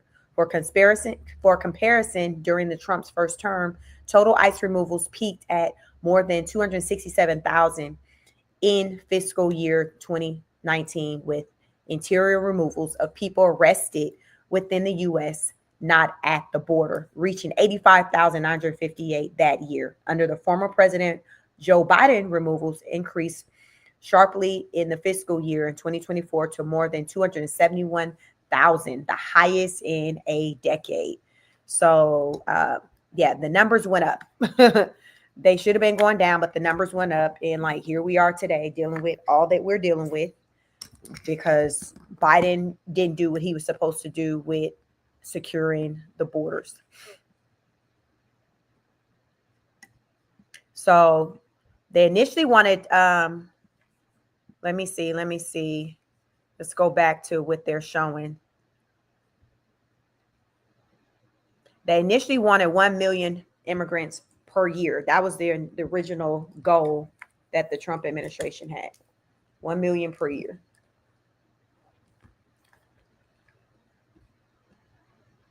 Now, recent reports have indicated that the administration seems to be coalescing around a more realistic goal of 600,000 removals per year. So initially, they wanted to do 1 million per year. Then they scaled it down. It's like, all right, then that's kind of ambitious. Let's scale it back. We'll aim for 600,000 removals per year, which nevertheless would represent a dramatic expansion over any historical precedent and would necessitate significant new resources, infrastructures, and legal authorities. Despite these ambitious aims and dramatic increases in interior immigration enforcement efforts, the actual pace of deportation in the first 100 days of the second Trump administration has been far lower. ICE data show that from March 1st through the 28th, 2025, just over 12,300 individuals were removed, a slight increase from February when ICE deported about 11,000 individuals. The slower pace is partly attributed to the sharp decline in border apprehensions, which fell to just over 7,000 encounters in March, a historic low that the administration has touted as evidence of the effectiveness of its border security measures. Also a note, interior enforcement operations have extended beyond individual targeted as threats to public safety. A significant number of those apprehended are collateral arrests or bystanders and family members in the presence of a targeted individual, including multiple reports of U.S. citizens having been detained mistakenly.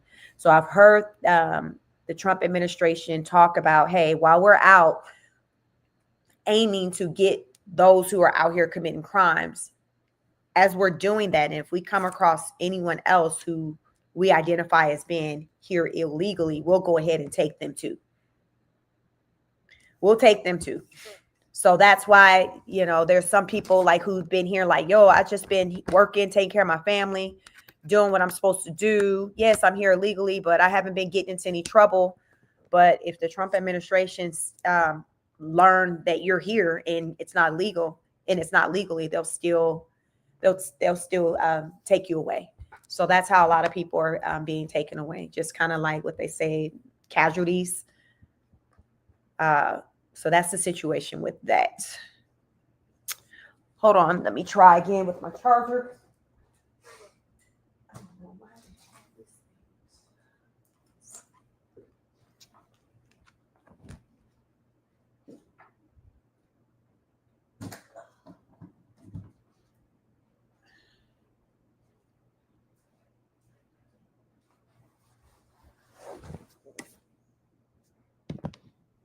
For some reason, my charger isn't working.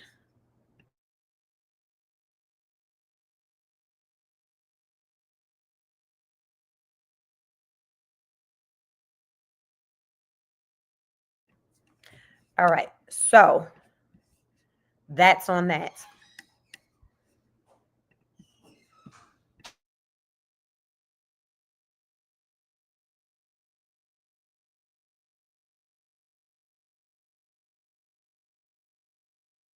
Hold on, I'm here. I'm just trying to get my charger to work on my laptop before it died during this live.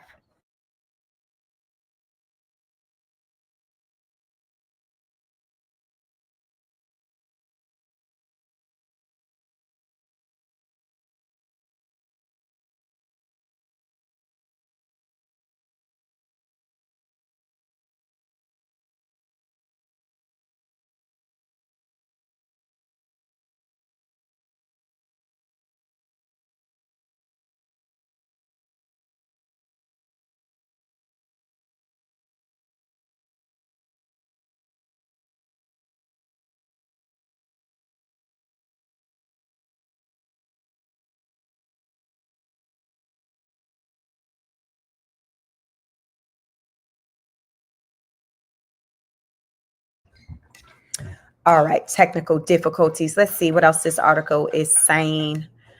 Limited funding, ongoing legal challenges, and the complexity of removing long-term residents have limited the administration's ability to scale up the removal of the levels promised during the campaign, the transition, and opening days of the new administration. With significant increase in detention capacity, manpower, and enforcement funding likely to be approved by Congress via the reconciliation process in spring 2025, the administration will likely look to ramp up interior enforcement and removals dramatically. That is what we are seeing, dramatic removals.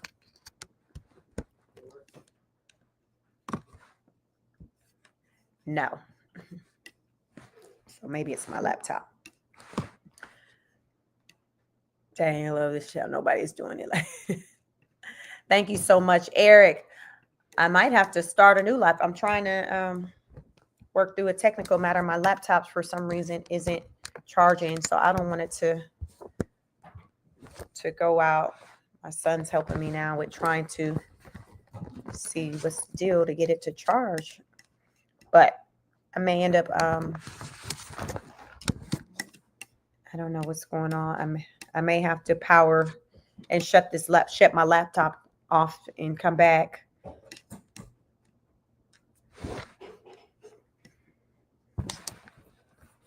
You see, it's not showing that my laptop's charging, but it's cool though. We've been on here for a while. Thank you all so much. I may have to maybe hand me my phone. Maybe I may jump to live on my phone That's normally what I do anyway. Thank you. Normally I'm live on my phone, but today I decided to use live stream to share some things with you all. Just say when says Patriot Royal Don. Thank you for subscribing. Thank you all so much. Don says when it was our California problem, the Americans didn't care. Now that every state is feeling. Put this one in. Let me see. Nope. Let me see. Hold on. Okay, it's working with that. It's that one. So let me try this one then. Let me see. Camera.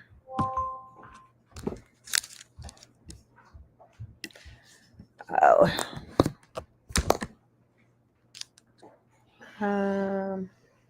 Disconnect. Okay. I'm back. Well, at least my charger, my phone, my laptop is charging. I have this new camera that I have connected to it, so that was kind of preventing me from my laptop charging. So let me see.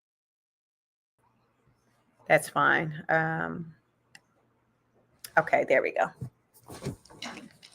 There we go. So I'm just using the camera from my laptop instead of the camera, my new fancy camera.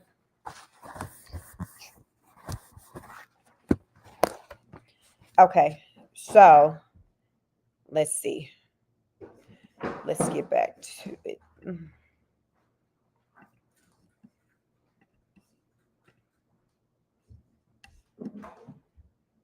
Okay, so y'all see my screen? This is out here. This is the plan for the first 100 days centered around ICE. ICE has been directed to prioritize rapid processing with new daily arrest quotas set at 1,200 to 1,500 individuals. That's a lot. Enforcement actions are now permitted to target sensitive locations, including schools, hospitals, courthouses, and places of worship. Multiple state attorney generals have issued guidance to entities such as nonprofits, human service organizations, hospitals, and places of worship on how to respond to requests from federal immigration authorities, including ICE. In some states and localities have reaffirmed their commitment to protecting immigrant students and families in these types of sensitive locations. So this is what we're seeing, where some people have issue with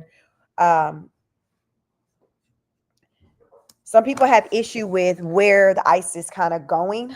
They're like, okay, well, we shouldn't allow ICE to go inside of the schools or the churches, hospitals, things like that.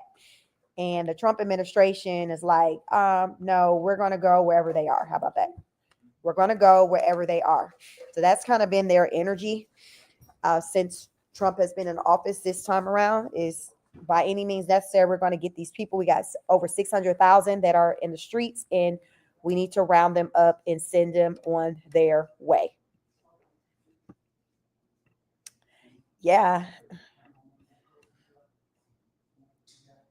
What it says, an effort to use local law enforcement as force multipliers for interior immigration enforcement, the Trump administration has made the rapid expansion of the 287 agreements a central strategy with a particular focus on reviving the task force model, which have been discontinued more than a decade ago due to the widespread reports of abusive practices and legal violations. As of April 21st, 2025, the number of active 287-gram memoranda of agreement have surged to 456 across 38 states, more than seven-fold increase from 60 jail enforcement model and 75 warrant service officers.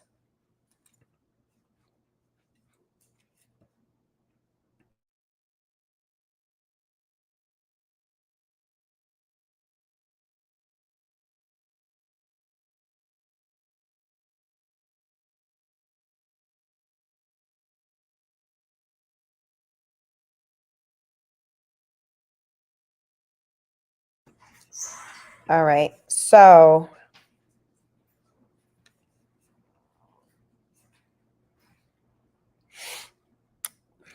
on April, it was announced that President Trump plans to sign an executive order directing the Attorney General and DHS to gather a list of such jurisdictions that could face federal funding cuts. The administration has threatened civil and criminal penalties against jurisdictions and officials who decline cooperation. These threatened retaliatory actions have been blocked in courts. So Trump has been doing a lot to try to he's been doing a lot to try to, get things under control, but he's getting blocked also. He's getting blocked. Constantly we're seeing judges blocking him from doing the things that he want to do, centered around immigration, getting people up out of here. They're like, well, no, you can't do it. You need to find another way, or you need to follow the process that the American people, like they're hitting them with basically the laws and rights that the U.S. American people have. Like to me, it's giving that those are the same rights and things that they're looking for the Trump administration to honor for illegal immigrants. Yeah. Publicly set key actions, publicly set a goal of deporting 1 million immigrants annually, a figure more than triple the highest annual removal record on record, 267,000 in fiscal year 2019. So this established a new daily arrest quota of 1,200 from totals of 1,200 to 1,500. They are nowhere near averaging those, arrests for those type of numbers. But as you can see, these are like the goals of the Trump administration. This is what they would like to see happening. Just during the month of March, they removed over 12,300 illegal immigrants. I heard Tom Homan talk about for the month of April, them removing 17,000 illegal immigrants, arresting or rounding up 17,000. And he said that was double the number from February, but he still wasn't happy with that number. He wants to see the numbers improve, because remember, the goal is 600,000, the removal of 600,000 illegal immigrants from the U.S.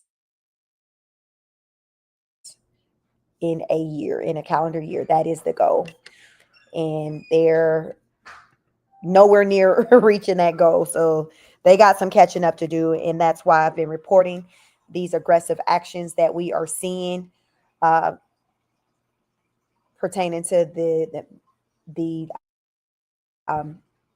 immigration, the ICE